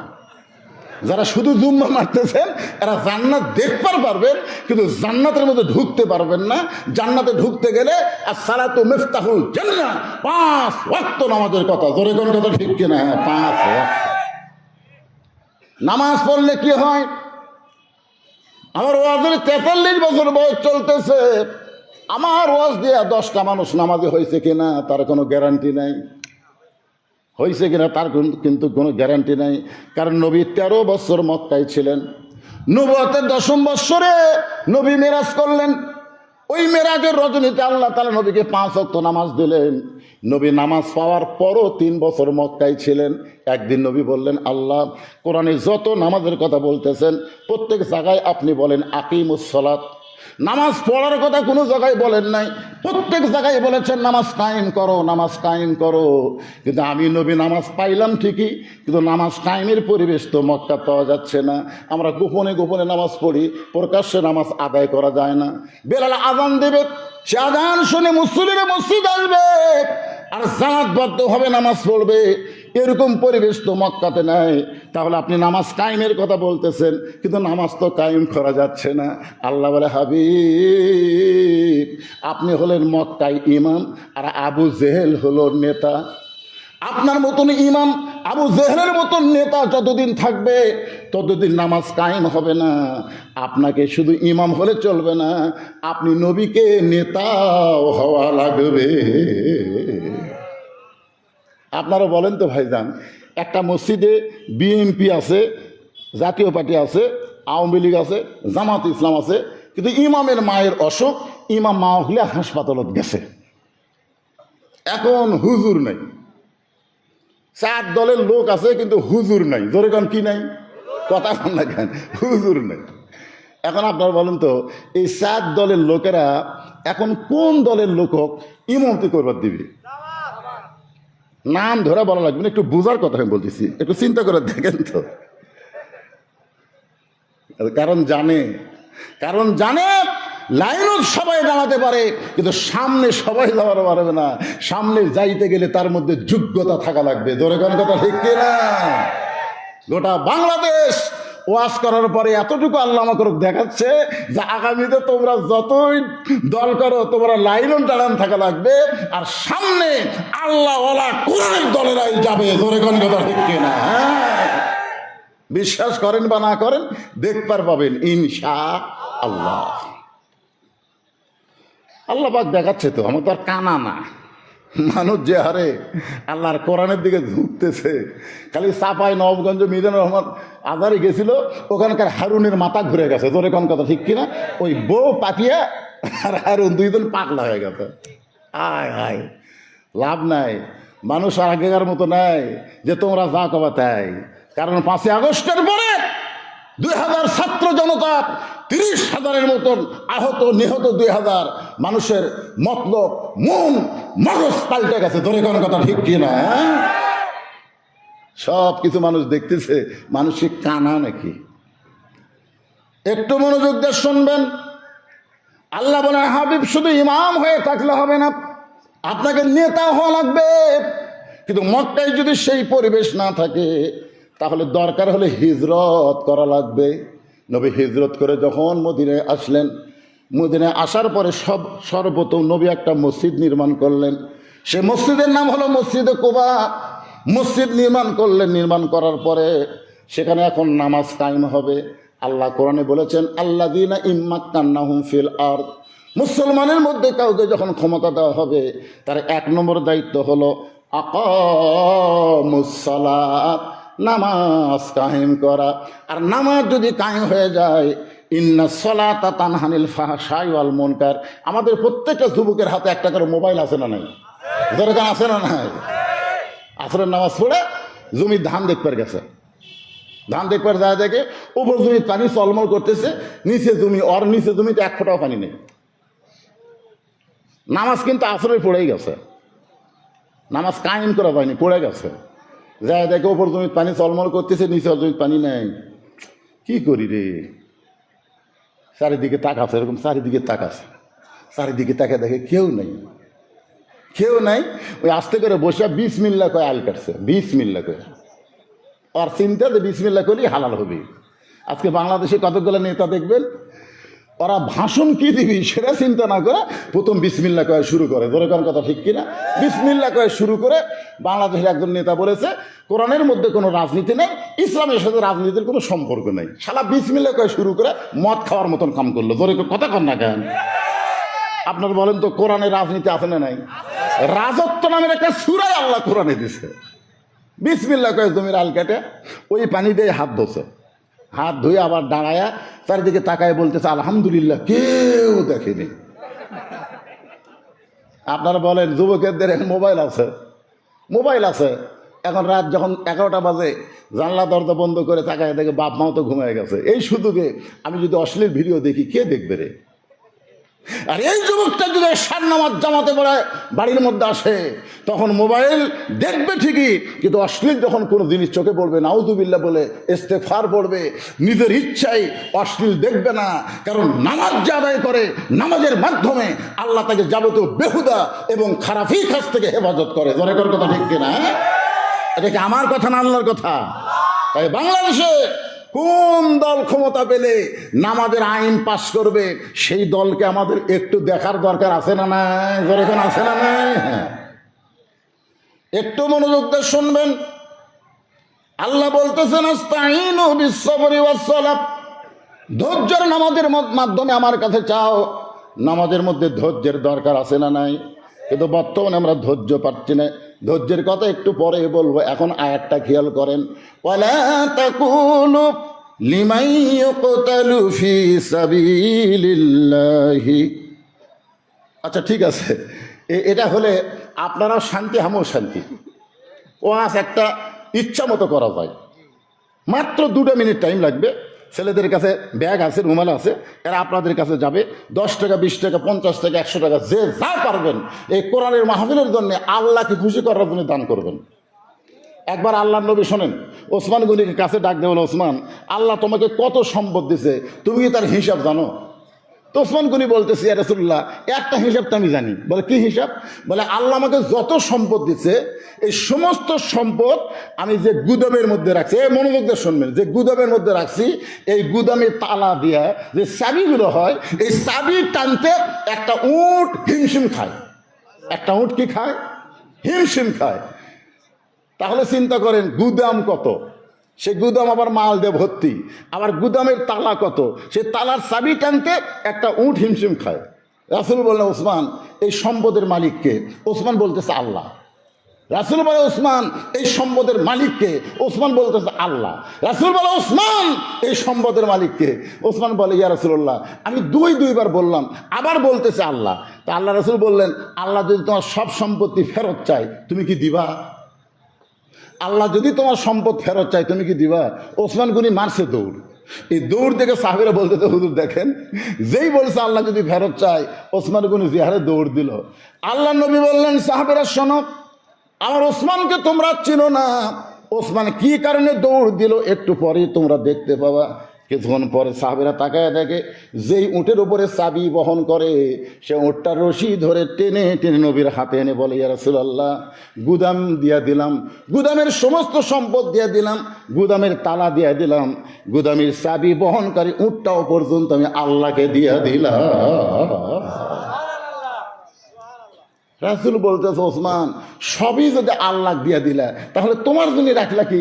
ওসমান গনি বলতেছে প্রকৃত ইমানদার বান্দা বান্দি যারা, তাদের ইমানের মধ্যে শুধু আল্লাহ রাসূল ছাড়া অন্য কারো জায়গা নাই। এখন কোরআনের মাহফিলে 10-20 টাকা দেওয়ার সময় যদি মন বলে দেশ না, এরকম বলতে পারে কি পারে না? কয়জন আদায় করতেছে? দিচ্ছেন আপনারা? দিচ্ছেন? সবাই দিচ্ছেন? আমার মা বোনদের মধ্যে আদায়ের ব্যবস্থা আছে? আমার মা বোনদের জন্য তো আমি ওয়াজ করবো, সবার জন্যই করবো ইনশাল্লাহ। হ্যাঁ, এদের এই ধৈর্য এখানে কি লিখলো আবার আদায় ছাড়া আবার কি? আচ্ছা, ছোট্ট একটা ঘোষণা, চশমা ছাড়া দেখা যায় না।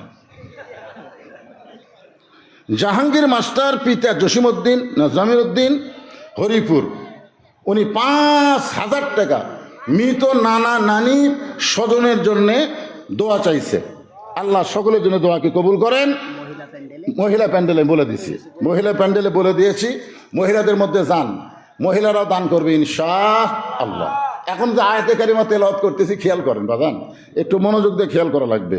ওয়ালা তাকুলু লিমান ইউকতালু ফি সাবিলিল্লাহি আমওয়াতুন বাল আহইয়াউ ওয়ালাকিন লা তাশউরুন। আচ্ছা এই ছেলেরা, তোমরা আবু সাইদের গুলি খাওয়ার ভিডিও দেখছ? আচ্ছা আপনারা দেখছেন? আচ্ছা আল্লাহ রাসূল যে বলেছেন আজ থেকে 14.5 বছর আগে যে শহীদ যারা হবে তাদের মৃত্যুর যন্ত্রণা একটা মিষ্টি খাওয়া পিঁপড়া কামড় দিলে যে কষ্ট হবে তার চাইতে কম। আচ্ছা মিষ্টি খাওয়া পিঁপড়ার কামড় আপনারা খাচ্ছেন? একটা কেন, এক জায়গায় যদি 10টায় কামড়ায় দেখবেন লাগবে না, খালি চুলকাবি, কি হবে? কে রে কি রে কি রে, এই এর চাইতে বেশি কষ্ট হয় না। একটা শহীদের কষ্ট মিষ্টি পিঁপড়া কামড়ানোর চাইতেও যে কম, এইটা আবু সাইদের বেলায় আমরা ভিডিওর মাধ্যমে দেখছি। ধরে কোন কথা ঠিক কিনা? আপনারা কি দেখছেন যে এই যে আয়াতে কারিমা তেলাওয়াত করতেছি এর সাথে দেখেন 2 হাত বাড়ায় দিছে ডক্টর ইউনুস। এইটা আবার ওই বিদেশে আমেরিকার যাও দেখাছে। ধরে কোন কথা ঠিক কিনা? এইভাবে। আচ্ছা এইভাবে 2 হাত বাড়ায় কার সামনে দাঁড়াচ্ছে? না শোন, আমি কথাটা বলি, বাতিলের সামনে, বাতিলকে উৎখাত করার জন্য দরকার হলে নিজের জীবন দেওয়া, কিন্তু বাতিলের সঙ্গে আপোষ করবো না। ধরে কোন কথা ঠিক? এইভাবে নামাজ। আমি ভিডিওটা দেখি, আয় রে, প্রথম একটা গুলি করলো ছেলেটা, গুলির যে একটা ঝাঁকি, ওই ঝাঁকিতে 2 ধাপ পিছনে গেল, আবার 3 ধাপ সামনে আসলো। আপনারা কি শুনছেন? ও যখন একটা গুলি খেলো, ছেলেকে একটা 5 হাত বাড়ি মারলে ও মারে বাবারে করে চিল্লা ওঠে। ধরে কোন কথা ঠিক কিনা? ওর দেহের মধ্যে গুলি ঢুকলো, অথচ একটাবারও ও চিল্লাচিল্লি করতেছে না। আবার যখন 3 ধাপ সামনে আইছে আবার একটা গুলি করছে। আবার আবু সাইদ 2 ধাপ পিছনে গেছে, আবার যখন সামনে আসতে চায় আবার গুলি করছে। এবার যখন পড়ে যাবে এমন সময় 2 বন্ধু যেই মাত্র ধরলো, আবু সাইদ জমিনে টরে পড়লো। এখান থেকে প্রমাণ হয়ে গেল আল্লাহ রাস্তায় যারা জীবন দেয় তাদের জীবন দেওয়ার সময় কোনো কষ্ট হয় না। বুখারী শরীফে আল্লাহ রাসূল বলেছেন, মা আহাদান ইয়াদখুলুল জান্নাতা ইউহিব্বু আন ইয়ারজি ইলা দুনিয়া ওয়া লাহু মা আলাল আরদি মিন শাইইন ইল্লা শাহীদুন ইয়াতামান্না আন ইয়ারজি ইলা দুনিয়া ফায়ুক্তাল আশরা মাররাতান লিমা ইয়ারা মিনাল কারামাতি। রাওয়াহুল বুখারী কিতাবুল মাগাজি। আল্লাহু আকবার। আল্লাহ রাসূল বলেছেন শহীদ বান্দাদেরকে যখন জান্নাত দেওয়া হবে, জান্নাতে যাওয়ার পরে এরা দুনিয়াতে আসার জন্য ছটফট করবে। দুনিয়াতে আসতে হবে। সে জান্নাতের নাম হলো জান্নাতুল ফেরদাউস। যেরকম জান্নাতের নাম কি? জান্নাতুল ফেরদাউস। তখন দুনিয়াতে আসার জন্য ছটফট করবে। তো আল্লাহ বলবে, কে রে, তোমাকে আমি জান্নাত দিলাম, জান্নাত পাওয়ার পরে তুমি দুনিয়াতে কেন পাবার চাও? তখন বলবে আল্লাহ, শহীদ হওয়ার সময় লিমা ইয়ারা মিনাল কারামাতি, শহীদ হওয়ার সময় যে শান্তি পাইছি সেই শান্তি জান্নাতের মধ্যে নাই। আমি দুনিয়াতে যাব, ফায়ুক্তাল আশরা মাররাতান, কম করে হলো 10 বার বাতিলের বিরুদ্ধে জিহাদ করে শহীদ হব, কারণ শহীদের মধ্যে যে শান্তি সেই শান্তি জান্নাতের মধ্যে নাই। এখান থেকে কি প্রমাণ হলো? যদি কোনো ক্রমে ভারত যদি বাংলাদেশকে আক্রমণ করতে চায়, অথবা বাংলাদেশের ভারতের দালালরা যদি ভালো মানুষকে আক্রমণ করতে চায়, আমরা ঘরে বসে থাকবো না। প্রয়োজনে মানসার আল্লাহ আশ-শাহাদাতা বিসিদিকিন বাল্লাগাহুল্লাহু মানাজিরা শুহাদা ওয়া মাতা আলা ফিরাশিহি। রাওয়াহুল বুখারী কিতাবুল মাগাজি। আল্লাহ রাসূল বলেছেন, শাহাদাতের তামান্না নিয়ে শহীদ হওয়ার নিয়তে কেউ যদি কোরআনকে বিজয় করার নিয়তে রাস্তায় আন্দোলন করে, ওয়া মাতা আলা ফিরাশিহি, সে যদি নিজের বিছানায় মৃত্যুবরণ করে, বাল্লাগাহুল্লাহু মানাজিলা শুহাদা, হাসরের ময়দানে আল্লাহ তাকে শহীদদের কাতারে দাঁড় করায়া দিবে। কি বুঝতেছেন? হ্যাঁ, এখন আসেন, আপনারা মনে করেন আসরের নামাজের আযান দিছে, আজান শুনে আপনারা জানেন যে 4:30টায়, ধরে নেন 4:30টায় বলতেছি, 4:30টায় আসরের নামাজ হবে। যদি ভুল করবে 10 মিনিট আগে আপনারা মসজিদে যান, ইচ্ছা করেও তো যাবেন না, কারণ আসরের নামাজ শুরু হবে 4:30টায়। আমি 10 মিনিট আগে কেন যাবো? কি বোকা নাকি? যদি কোনো সময় ভুল করে আপনারা যান, যাওয়ার পরে আপনাদের অবস্থা কেমন হয়? একেবারে কথা বল না কেন, আমার কথা বুঝতে পারতেছেন না? আপনারা তো ইচ্ছা করে যাবেনই না, কারণ জানি তো 4:30টায় জামাত হবে, তো আগে কেন যাব? যদি যান, এরকম 2 জন ভুল করবে ঢুকে বারবার খালি মসজিদের ঘড়ির দিকে তাকায়, হাতের ঘড়ির দিকে তাকায়, নিজেরটা দেখে বলতেছে, কে রে ভাই তোর দাঁত কত? হচ্ছে ভাই এখনো 3 মিনিট আছে, আর ঘড়ি লড়তেছে না রে, আর ঘড়ি লড়তেছে না।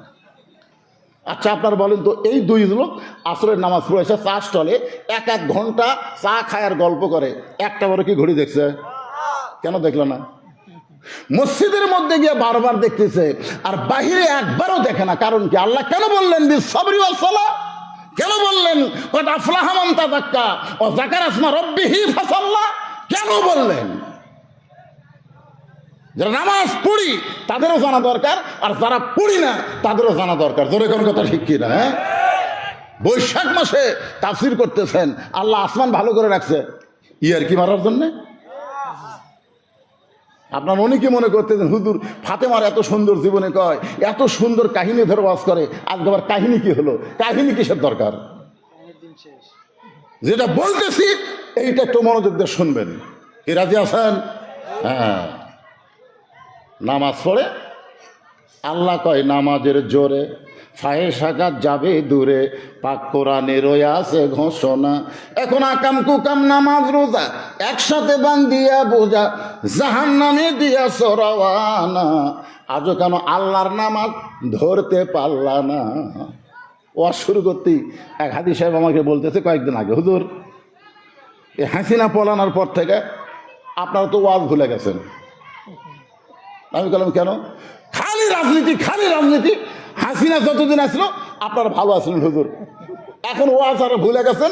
কত ভালো ভালো ওয়াজ আপনারা করতেন, আর এখন আসছেই খালি রাজনীতি। আমি বললাম আমি ওয়াজে দেশে রাজনীতি করতে হাই সাহেব, আর আপনি মক্কার যায় রাজনীতি করছেন, আপনি জানেন? হাই সাহেব রাগ করে আমার কাছে আসলো, এতগুলো মানুষের সামনে আপনি কি বললেন? আমি বললাম আপনি মক্কার যায় রাজনীতি করছেন। কেন? আল্লাহর শপথ আমি করিনি।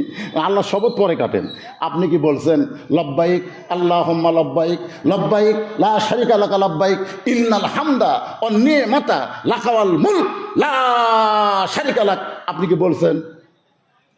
হাই সাহেব কইতে এটা এখনো মাঝে মধ্যে বলি হুজুর। আপনি বলেন হাই সাহেব লাকা ওয়াল মুলক লা শারিকা লাক, এর অর্থ কি? তো বলতেছে এর অর্থ তো জানি না হুজুর, খালি আরবি জানি। মানে এর অর্থ হলো রাজনীতির ভিতরে, রাজত্বের ভিতরে একমাত্র আল্লাহ ছাড়া আমি অন্য কাউকে স্বীকার করি না। আপনি হজ করার আগে যে দল করেন কোনো সমস্যা নাই, কিন্তু হজ করার পরে শুধুমাত্র আল্লাহর দল না করলে আপনার হজ আল্লাহ কবুল করেনি, এটা বিশ্বাস করেন। কথা বলেন, কথা বলা লাগবে তো। একটু মনোযোগ দিয়ে শুনবেন। নামাজ, এশার নামাজ হযরত আলী আদায় করার পরে নবীর সামনে দাঁড়িয়ে বললেন, ইয়া রাসূলুল্লাহ, এই দুনিয়াতে 10 জন সাহাবীকে আল্লাহ জান্নাতের সার্টিফিকেট দান করেছে। কয়জন?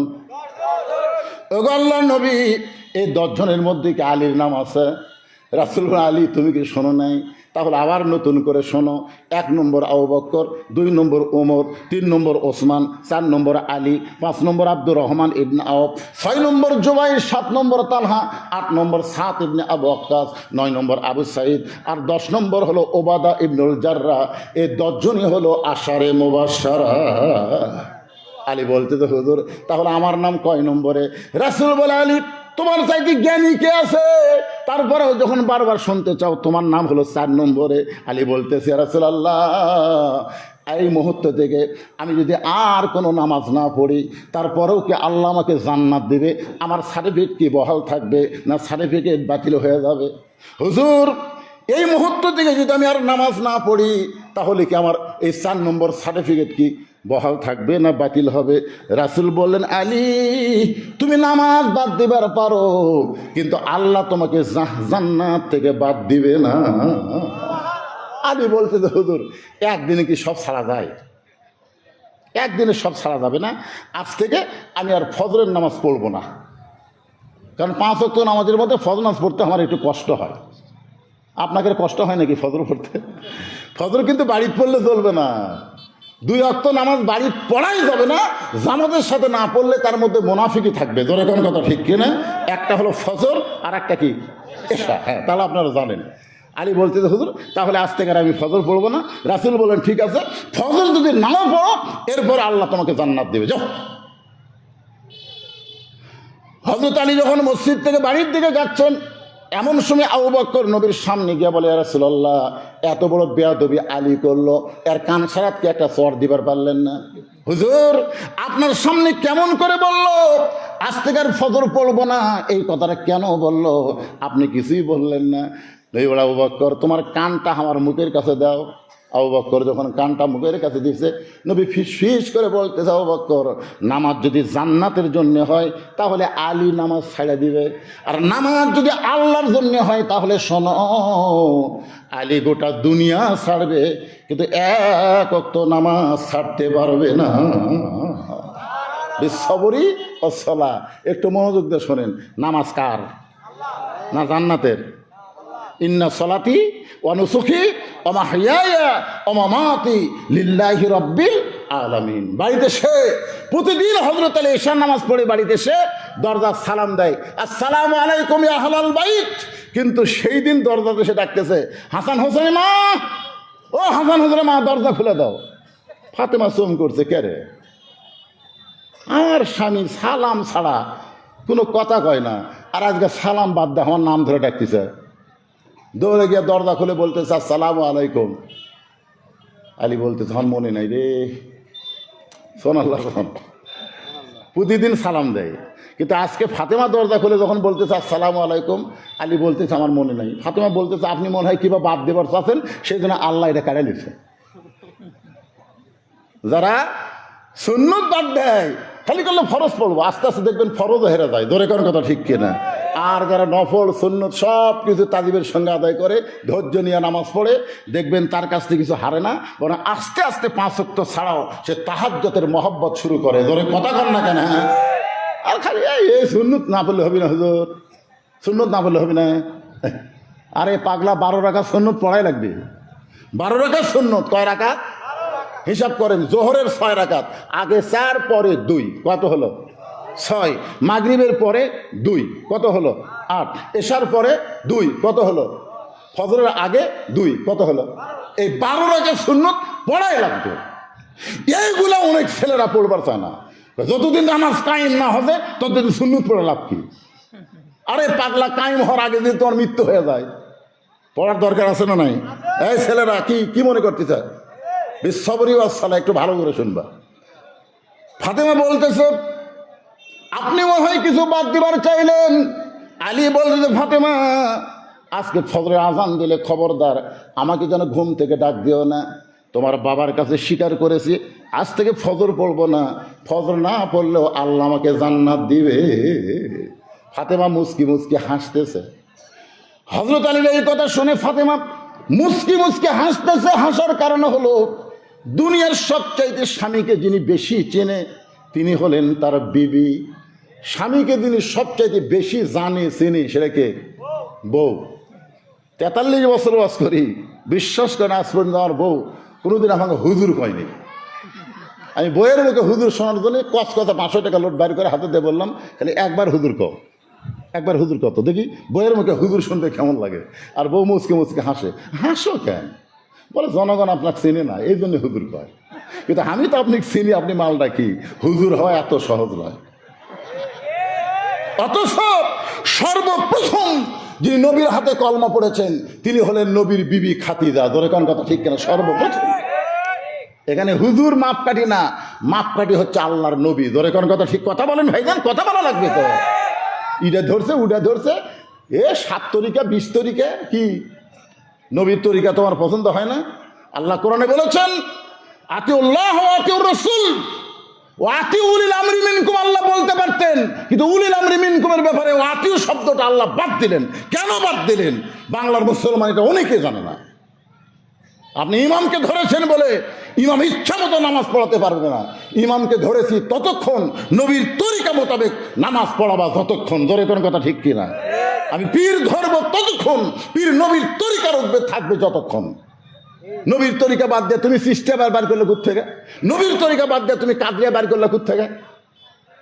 তরিকা কয়টা? আল্লাহর হুকুম, নবীর তরিকা এক তরিকা, মুহাম্মাদুর রাসূলুল্লাহ। আল্লাহ বলেছেন, হে রাসূল আপনি বলেন, কুল আপনি বলেন, ইন কুনতুম তুহিব্বুনাল্লাহ ফাত্তাবিউনি, কেউ যদি আমি আল্লাহকে পাওয়ার চায়, আপনাকে ইত্তেবা করা ছাড়া পাওয়ার বুদ্ধি নাই।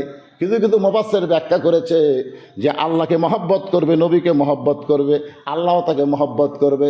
এখানে মহব্বতের কথা বলা হয় নাই, এখানে ইত্তেবার কথা বলা হয়েছে। আল্লাহ নবীকে সবচাইতে বেশি মহব্বত করেছে নবীর চাচা আবু তালেব। এরপরেও আবু তালেবকে আল্লাহ জাহান্নাম দেবে, কারণ নবীকে ইত্তেবা করে নাই, মহব্বত করছে। আমরা নবীকে মহব্বত করব, নবীর প্রতি দরুদ পড়ি, নবীর সালাম করি মিলাদের ভিতরে, কিন্তু নবীর সমাজ গড়ার কাজে অনেকের দ্বন্দ্ব মনে বাজে। ধরে কোন কথা ঠিক কিনা? ফাতেমা বলতেছে, তাহলে আজ কাম করেন, আজকে আর আপনি বালিশে ঘুমান না, আজকে আমার উরাতের উপরে মাথা দিয়ে আপনি শুয়ে পড়েন, আমি সারা রাত আপনার মাথা টিপা দিব, চুল বিলকে কেটে দিব, আর আপনি আরামে ঘুম পাড়বেন। ফজরের আজান যেন আপনার কানত না পড়ে, মানে আমার দায়িত্ব হলো এমন করে আপনি ঘুম পাড়ামো আপনি যেন চেতন না পান। বালুস তো হয়তো চেতন পাতে পারেন, কিন্তু আমার উরাতক বালিশ বানা দিলাম, আপনি উরাতের উপর মাথা দেন, আর আমি সারা রাত আপনার মাথার চুলের মধ্যে বিলকি দিয়ে আরামের ঘুম পেড়া দেবো, ফজরের সময় আজান যেন শুনবার না পান। এ কথা ফাতেমা বলার কারণ হলো, ফাতেমা আলীকে চিনে, আলী তাহাজ্জুদের নামাজ পড়ে, আর যে তাহাজ্জুদের নামাজ পড়ে তাকে ফজরের আজান লাগে না, আজানের আগেই আল্লাহ তাকে তুলে দেয়। ধরে কথা কন না কেন?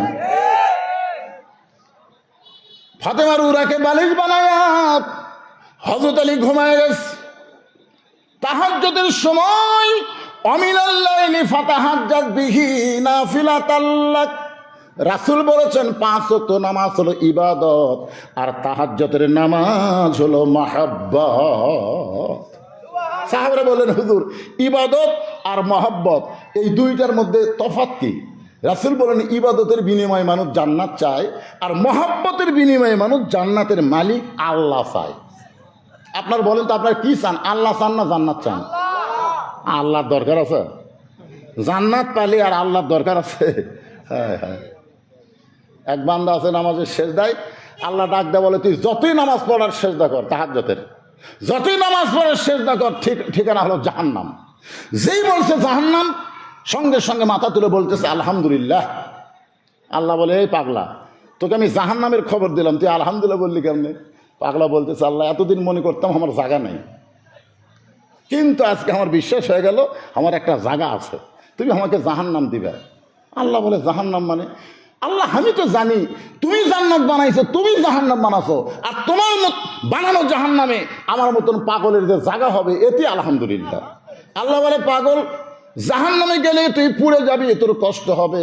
পাগল বলতেছে, আমার কষ্ট হবে, আমি পুড়ে যাব, তাতে আপনার কি? আমার যদি কষ্ট হয়, আমি যদি পুড়ে যাই, তাতে আপনার কি? আল্লাহ বলে, পাগল রে, আমার মহব্বত কলিজার মধ্যে নিয়ে কেউ যদি জাহান্নামের মধ্যেও যায়, আমি জাহান্নামকেও জান্নাত বানায়া দিব। তাহলে আমাদের ধরতে হবে কাকে? তাহাজ্জুদের সময় হইতে আলী মাথা উঠে বলতেছে, ফাতেমা তুমি ঘুমাওনি? না না, আপনি তো আমার উরাতকে বালিশ বানায় ঘুমিয়ে গেছেন, তো উঠলেন কেন? তাড়াতাড়ি তাড়াতাড়ি ঘুমান। আরে পাগলি, তোমার বাপের কাছে কয়ে আইছি ফজর পড়বো না, তাই বলে তাহাজ্জুদ ছাড়বো নাকি? তোমার আব্বার কাছে বলে আইছি যে আমি আজ থেকে ফজর পড়বো না, তাই বলে তাহাজ্জুদ ছাড়বো নাকি আমি? তুমি কি মনে করছো? অজু করে তাহাজ্জুদের নামাজ পড়তেছে, পড়ার পরে আল্লাহর জিকির ফিকির মোরাকাবার মধ্যেই বেলাল আজান দিচ্ছে। হযরত বেলাল যখন আজান দেয়, রাসূল বলেন, শুধু দুনিয়ার মুসল্লির কান নয়, আল্লাহর আরশ পর্যন্ত বেলালের আজান পৌঁছে যায়। আরে হযরত আলী আজান শোনার সঙ্গে সঙ্গে হাব্বা জুব্বা গায়ে দিয়া মাথায় পাগড়ি পরে মসজিদ দিকে যখন রওনা দেয়, ফাতেমার সামনে দাঁড়িয়ে বলে, স্বামী গো, আপনি বলেছেন আমার বাবার কাছে আপনি ফজরের নামাজ পড়বেন না, এরকম চেহারা নিয়ে আজান শোনার পরে আপনি কোথায় যান? আলী বলতেছেন, ফাতেমা এতদিন ভিতরে ঢুকে নামাজ পড়েছি, আজকে তোমার মাথায় হাত দিয়ে বললাম আমি ভিতরে ঢুকবো না, আমি বাহির থেকে নামাজের দৃশ্যটা একটু দেখতে চাই। এতদিন ভিতরে ঢুকে নামাজ পড়েছি, আজকে বাহির থেকে দেখতে চাই নামাজ সাহাবেরা কেমনে পড়ে। কারণ নামাজ পড়েছি কিন্তু পড়া দেখি নাই, আজকে বাহির থেকে নামাজ পড়ার দৃশ্যটা একটু দেখতে চাই। ফাতেমা বললেন, ঠিক আছে আপনি চলে যান। বাজান সবাই মসজিদে ঢুকতেছে, নামাজের নিয়ত করতেছে, মসজিদ ঢোকার সঙ্গে সঙ্গে আপনি বসতে পারবেন না, 2 রাকাত সুন্নত নামাজ আদায় করবেন, তাহিয়াতুল মসজিদের সুন্নত, তারপরে ফজরের সুন্নত। যখন আমি মক্কা মদিনায় যাই তখন দেখি ওখানকার লোকেরা মসজিদ ঢোকার সঙ্গে সঙ্গে বসে না, আগে 2 রাকাত সুন্নত পড়ে। এটা হলো নবীর সুন্নত। জোরে কান সুবহানাল্লাহ। মহব্বত নিয়ে কতগুলো শুনতে হবে। হয়তো আমি বাহির থেকে দেখতেছেন বারান্দায় একজন সাহাবী 2 রাকাত সুন্নত নামাজ পড়তেছে, ওই সাহাবীর নাম হলো হযরত আবু যর গিফারি। আবু যর গিফারি 2 রাকাত সুন্নত নামাজ পড়তেছে। আলী দেখতেছে, যখন রুকুতে গেল ও তো রুকু যাচ্ছে না, সুবহান রাব্বিল আযীম বলে, সুবহান রাব্বিল আযীম বলে আমার আল্লাহর সঙ্গে নিজের কলিজাকে একাকার করে দিচ্ছে। জোরে কান সুবহানাল্লাহ। এই দৃশ্য দেখার পরে আলী আর বাইরে থাকতে পারে না, আবু যর গিফারির পাশে দাঁড়ায়া ফজরের 2 রাকাত সুন্নত নামাজ আদায় করলো। সুন্নত পড়া যখন শেষ, আবু যর গিফারি আলীর হাতের ওপর হাত দিয়ে বললেন, ভাইজান আপনি না কাল এশার নামাজের সময় বললেন আপনি ফজরের নামাজ পড়বেন না, তাহলে আমার পাশে দাঁড়ায় আপনি কি বললেন? আলী বলতে আমি ফজর পড়ছি। তুই বল, আমি ফজর পড়ছি, আমি ফজরের সুন্নত পড়ছি, আমি কি বলছি ফজরের নামাজ পড়বো না? সর্বমোট 17 রাকাত নামাজ হলো আল্লাহর পক্ষ থেকে নবী পাইছে। সেটা হলো ফজরের 2 রাকাত, জোহরের 4 রাকাত, আসরের 4 রাকাত, মাগরিবের 3 রাকাত, এশার 4 রাকাত। এই 17 রাকাত নামাজের 2 রাকাতই পড়ো না রে, তাই বলে সুন্নত পড়া যাবি না? আবু যর গিফারি মুখ হাত দিয়েছে। মুখ হাত দেওয়ার কারণ হলো আল্লাহ রাসূল বলেছেন, আমি যখন থাকবো না তোমাদের কোনো কিছু যদি দরকার হয় আমার আলীর কাছে জেনে নিও। আনা মাদিনাতুল ইলমে ও আলী ও বাবুহা, আমি হচ্ছি এলেমের শহর, আলী হচ্ছে তার দরওয়াজা। জোরে করে সুবহানাল্লাহ। এই কথা বলার পরে প্রত্যেকটা সাহাবী আল্লাহর নবীর পরেই হযরত আলীকে ওস্তাদের মতন সম্মান করতেন। জোরে করে সুবহানাল্লাহ। আর আবু যর গিফারি ছিল হযরত আলীর অত্যন্ত আপন বন্ধু। অত্যন্ত আপন। কে আপন বন্ধু বোঝেন? যখন ফাতেমা গভীর রাত্রে স্বামীকে বুকের মধ্যে নিয়ে বলতে, স্বামী গো আপনি জানেন আজকে রাত্রেবেলা আমার মৃত্যু হবে, আল্লাহ তাআলা আমার দোয়া কবুল করছে, আজকে রাত্রে আমার মৃত্যু হবে। গাছের গোড়া যেরকম পড়ে যায়, আলী তেমনি ফাতেমার বুক থেকে মারি পড়ে গেলেন। ফাতেমা মুচকি মুচকি হেসে স্বামীর মাথাটা উড়াতে নিয়ে বলতে, স্বামী গো আপনি এত বড় জ্ঞানী হয়ে, এত বড় বীর হয়ে আমার মরার খবর শুনলে আপনি কাঁদতে কাঁদতে পড়ে গেলেন। আপনি কি জানেন আমার মৃত্যুর পরে 3টা কাজ আপনার করা লাগবে? আলী বলতে, ফাতেমা কি কাজ করব? বলে 1 নম্বর কাজ হলো ইনকে দুর্বল হয়ে পড়ে তাই কাঁদলে হবে। 1 নম্বর কাজ হলো রাতের অন্ধকারে আমাকে দাফন করা লাগবে, এটা হলো 1 নম্বর কাজ। 2 নম্বর কাজ হলো আমার জন্য কোনো জানাজার ব্যবস্থা করবেন না। আর 3 নম্বর দায়িত্ব হলো আমার লাশটা খাটনি তুলবেন না, কান্দে করে নিয়ে কবর দেওয়া লাগবে। আমার জন্য আপনার কবর যদি খুঁড়তে কষ্ট হয় তাহলে আপনার একান্ত আপন বন্ধু কেউ যদি দুনিয়াতে থাকে তারে বলবেন সে যেন গোপনে আমার কবরটা খুঁড়ে দেয়, কিন্তু দুনিয়ার কোনো মানুষকে যেন কবরের খবর না দেয়। হযরত আলী চোখ বন্ধ করে চিন্তা করলেন, আমার আপন বন্ধু। ফাতেমা বললেন, আপনার আপন বন্ধু কেউ যদি থাকে গোটা দুনিয়াতে, আমার সবচাইতে আপন বন্ধু হলো আবু যর গিফারি। সবচাইতে আপন বন্ধু। চুপ, মুখ হাত দিয়ে চুপ। আবু যর গিফারি মনে মনে চিন্তা করে, মসজিদের বারান্দা ঢুকা যখন ফজর পড়েছে, ভিতরে ঢুকবি না? দেখা যাক, নবীর সামনে মেয়ে ওয়াদা করলে, কথা কয়ে গেলে ফজর পড়বা না, আর তুমি সুন্নত পড়লে। কিছুক্ষণ পরে যখন জামাতের সময় হয়েছে তখন মুয়াজ্জিন আকামত শুরু করছে। মুয়াজ্জিন যখন জামাতের শুরু হয় তখন কি কয়? আকামত দেয় না? আকামতের মধ্যে কিন্তু একই শব্দ 2 বার বলে, সেটা হচ্ছে কাদ কামাতিস সালাহ কত কামাতিস সালাহ, যেটা আজানের মধ্যে নাই, আকামতের মধ্যে আছে। আপনারা বলেন ভাই, কত কামাতিস সালাহ মানে কি? এই কত কামাতিস সালাহ শোনার পরে কেউ যদি সিয়ারত বসে থাকে আর সিয়ারের পাশের দিকে কেউ দাঁড়া থাকে, তাহলে এই দুটারই নামাজ হবে না। ওই যে ব্যক্তি চেয়ারের পাশে দাঁড়িয়ে আছে, ওই আরো 3 জনক ডাকা লাগবে, ওর ওপর ডাকা ওয়াজিব। আমান আহসানু কওলাম মিম্মান দাআ ইলাল্লাহ ওয়া আমিলা সালিহান ওয়া ক্বালা ইন্নানী মিনাল মুসলিমিন। আরো 3 জনক ডাকা লাগবে, ভাই আসো। ওরা 3 জন মিলে 4 জন। কি করা লাগবে ভাই? চেয়ারে 4টা পাও, আমরা 4 জন কান্দত লই অকসহ, যে বসে আছে চেয়ারত অকসহ 4 জন চেয়ার কান্দত লিয়া বারান্দাত এনে থোয়া লাগবে। কারণ এই লোক তো হাঁটতে পারে না, উঠা পারে না, ওই তো শান করে লিয়ে এসে চেয়ারত বসে থাকছে না, কি কন? শান করে লিয়ে এসে বসে থাকছে না, হাঁটে হাঁটে আসছে। কথা বলেন না কেন? কথা বলেন না কেন? যে ব্যক্তি হেঁটে হেঁটে মসজিদ আসে, তাকে বসার কথা কে বলেছে? নামাজের ভিতরে বাহিরে 13টা ফরজ, তার মধ্যে একটা ফরজ হলো দাঁড়িয়ে নামাজ শুরু করা। ধরে কথা বলেন না, কথা বলেন না কেন? আল্লাহ কোরআনে বলেছেন কুম, কুম মানে কি? দাঁড়াও লিল্লাহে, কার জন্যে? অনিতিন, আনুগত্য নিয়ে দাঁড়াও, সিনার টান করে দাঁড়ালে হবে না। নিয়ত বান্দা, কানো থাক দিয়ে নিয়ত বান্দা আসামির মতো দাঁড়াতে হবে। ধরে কোন কথা ঠিক না? আসামি, আসামি এরকম 2 হাত বান্দা আসামির মতন দাঁড়াতে হবে। কোনো দিকে নজর চলবে না, যেখানে সেজদা দেবেন ওই দিকে আপনার দৃষ্টি থাকবে, মুখ থাকবে কাবার দিকে। ধরে কোন কথা ঠিক কিনা? আর তুমি মিয়া চেয়ারত বসে 5 ঝুলাচ্ছে, ইয়ার কি পারবে আল্লাহর ঘরত? কি বসে থাকবেন? 10 কেজি ব্যাগলা বাজার করে ভ্যানালা বলছে, চাষা মুরব্বী হয়ে গেছে, ভ্যানত চড়ে বাইক ছুঁয়ে শিখবে না, তুই 10 টাকা চাবো, টাকার দাম নেই, হেঁটে বাড়ির যেমন ওই 10 কেজি ব্যাগ নিয়ে 1 কিলো রাস্তা হেঁটে বাড়িতে আসে। আর মসজিদের মধ্যে গেলি, আমি বল পাই না বাবা, আমি বল পাই না বাবা। তোর চাপাত খালি মারা দরকার, তুই বল পাস না। কে এরকম মুসল্লি আপনার এলাকার যদি থাকে? কারণ মসজিদের মধ্যে ঢুকলে, শোনেন, মসজিদের মধ্যে ঢুকলে আপনি যে 27 গুণ সওয়াব পাবেন। কি কারণে পাবেন? সুন্নত নফলের জন্যে।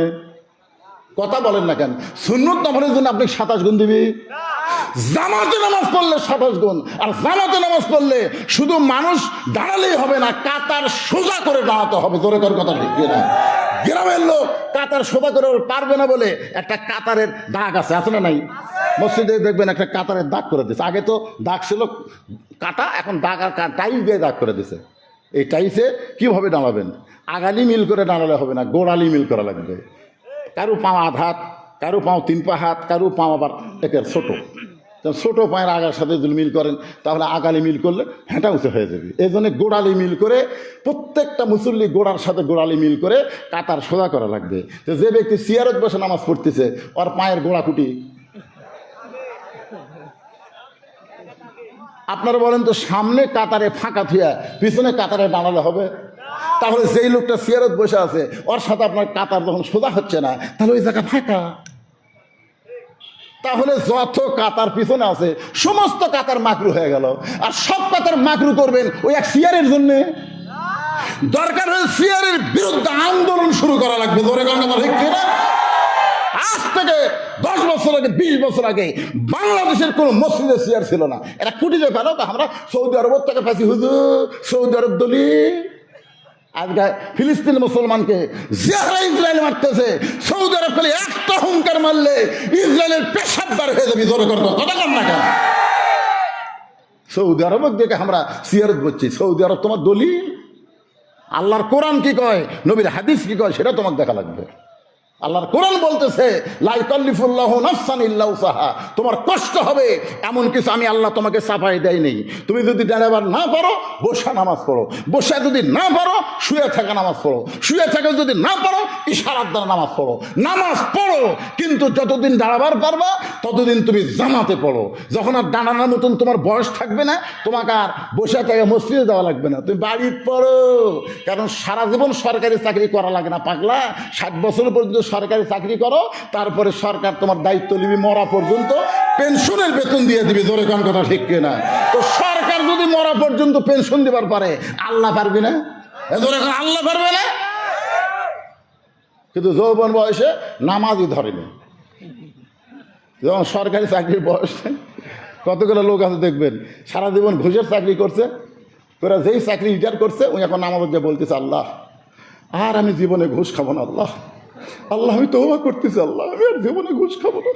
দুই কান্দের ফেরেশতা বলতেছে আল্লাহ এই শয়তানি কান্দ থেকে কী লাগলো, যতদিন ঘুষের চাকরি করছে ততদিনই তওবা করেনি, যেই চাকরি গেছে আর কান্দিচ্ছে। যখন যুবক ছিল তখন মসজিদে যায়নি, ও বুড়া বয়সে যখন হচ্ছে চামড়া ঢিল আল্লাহর সাথে দিচ্ছে মিল তাও সিয়াল লিয়া। যেই মাত্র কতকামাদের সালাত সঙ্গে সঙ্গে হযরত আলী মারছে দৌড়, আর বসা নাই, এক দৌড়ে গিয়া এবার আবু বকর আর ওমরের মাঝখানে দুই হাত ঢুকে দিছে। হাতত শক্তি আছে না নাই? আলীর হাতত কেমন শক্তি, মেলা করলে হবি। বাম হাতে কামুজ দুর্গের দরজা, এরকম দরজা কামুজ দুর্গের দরজা, যে দরজা 100 জন মানুষ আলগা করতে পারে না, সেই দরজা হ্যাঁচকা টান মারছে, এরকম টান মারছে, আর দরজা হাতের মধ্যে আইছে বাম হাতত। এই দরজা দেখে কাফের আর ময়দানে থাকে সব কাফের তখন পলায় গেছে, তখন দরজা ফেলা দিছে, 80 গজ দড়িয়ে পড়ছে। তাহলে কি ওই দরজার জন্যই তো আল্লাহ তাকে একটা ডিগ্রি দিয়েছে আসাদুল্লাহিল গালিব। ইসলামকে গালিব করার ব্যাপারে আলী হচ্ছে আল্লাহর সিংহ, ধরে কোন সুবহানাল্লাহ। দুইজনের মধ্যে এরকম চাঁড়া দিয়া মাঝখানে ঢুকে আল্লাহু আকবার, 2 ওয়াক্ত নামাজের সালাম ফিরে নবী সাহাবীর দিকে মুখ ঘুরায়, একটা হলো ফজর একটা হলো আসর। এই 2 ওয়াক্ত নামাজের পরে কোনো সুন্নত নফল নাই, আছে নাকি? আসরের পরে কোনো সুন্নত নফল, সূর্য অস্ত যাওয়ার আগে আসর আদায় করলে আর কোনো নামাজ পড়া যাবে না। আবার ফজরের নামাজের পরে সূর্য উদয় হওয়ার আগে আর কোনো নামাজ পড়া যাবে না। এই জন্য রাসূল সাহাবীর দিকে মুখটা ঘুরাই দেখে ত্রিরত্ন বোঝেন না? 3টা রত্ন, 3 স্টার। আবু বকর খালি মুচকি হাসতেছে, তোর খবর আমি নবীর কাছ থেকে এসব সময় পাইছি রে। সুবহানাল্লাহ। কেন আবু বকর নবী কানে কানে কয়নি? যখন কইছে কি কয় নাই? আবু বকর মুচকি হাসতেছে, কিন্তু নবী একটু রাগ করলেন। নবী সহজে রাগ করেন না, কিন্তু নবী 2-3 বার রাগ করছেন। একবার প্রথম রাগ করছেন আজান দেওয়ার পরে, কোনো মুসলমান দাবি করে কেউ যদি পুরুষ মানুষ বাড়িতে নামাজ পড়ে, ওই বাড়ির প্রতি আমার এমন রাগ হয়ে যায় আমি যেন হুকুম দেই আগুন দিয়ে বাড়ি পুড়ে দাও। দেখছেন নবী রহমাতুল্লাহ আলামিনের রাগ দেখছেন? এ মরদ মানুষ কুটি নামাজ পড়েন, হ্যাঁ মসজিদে পড়লে কোনো সমস্যা নাই, যদি কেউ বাড়িতে পড়ে ওই বাড়ির প্রতি আমি নবী এত রাগ হয়ে যায় আমি যেন বলি আগুন দিয়ে বাড়ি পুড়ে দাও, কিন্তু পুড়ানোর হুকুম দিলাম না। ওই বাড়িতে ছোট বাচ্চা আর নারী থাকে। এখান থেকে বোঝা গেল পুরুষ মানুষ ইচ্ছা করে অলসতা করে জামাত বাদ দিয়া বাড়িতে নামাজ পড়লে জোরে। পিছনের লোকেরা আপনাকে রাগ করে আওয়াজ শুনতেছেন নাকি বাবান? একটু মনোযোগ দিয়ে শোনেন। আল্লাহ রাসূল একটু রাগ করে, আলী বসে কেন, দাঁড়াও। সঙ্গে সঙ্গে হযরত আলী দাঁড়িয়ে গেছে। রাসূল বলে, আলী সমস্ত সাহাবীর সামনে তুমি আমাকে বলেছ একবারে সব বাদ দেওয়া যাবে না, আজ থেকে ফজর বাদ দিলাম। তুমি ফজর বাদ দিয়ে চলে গেলে, আবার সবার সামনে কাতারে আবু বকর ওমরের মাঝখানে তোমাকে দেখতে পাই। আলী রে, যে লোকটা বললাম ফজর বাদ দিলাম, সেই লোকটা আবার সামনে কাতারে আদায় করলা। এটা যতক্ষণ তুমি না বলবা ততক্ষণ পর্যন্ত তুমি বসতে পারবা না। ওই যে দাঁড়ায় তোমাকে থাকতে হবে। আলী ছোট বাচ্চার মতো শুধু কাঁদতেছে, ছোট বাচ্চার মতন কান্দে। রাসূল বলে, আলী কেন কাঁদতেছ? আলী বলতেছে, রাসূল আল্লাহ আমি বহু চেষ্টা করেছি নামাজ বাদ দিব, কিন্তু আমি নামাজ ছাড়তে চাইলে কি হবে, নামাজি আমাকে ছাড়ে না। সঙ্গে সঙ্গে নবী আলীর কপালে একটা চুমা দেবে। আলী রে, এই নামাজ জান্নাতের জন্য নয়, এই নামাজ হলো আল্লাহর জন্যে। আর আল্লাহর জন্য যখন কেউ নামাজ আদায় করবে তার জন্য আর কোনো কিছুই লাগবে না। ওই নামাজি তাকে যাবতীয় বেহুদা খারাপি ফাহিশা কাজ থেকে হেফাজত করে দিবে। এখন আমাদের বাংলাদেশে মুসলমান শতকরা 92%। শতকরা কত ভাগ?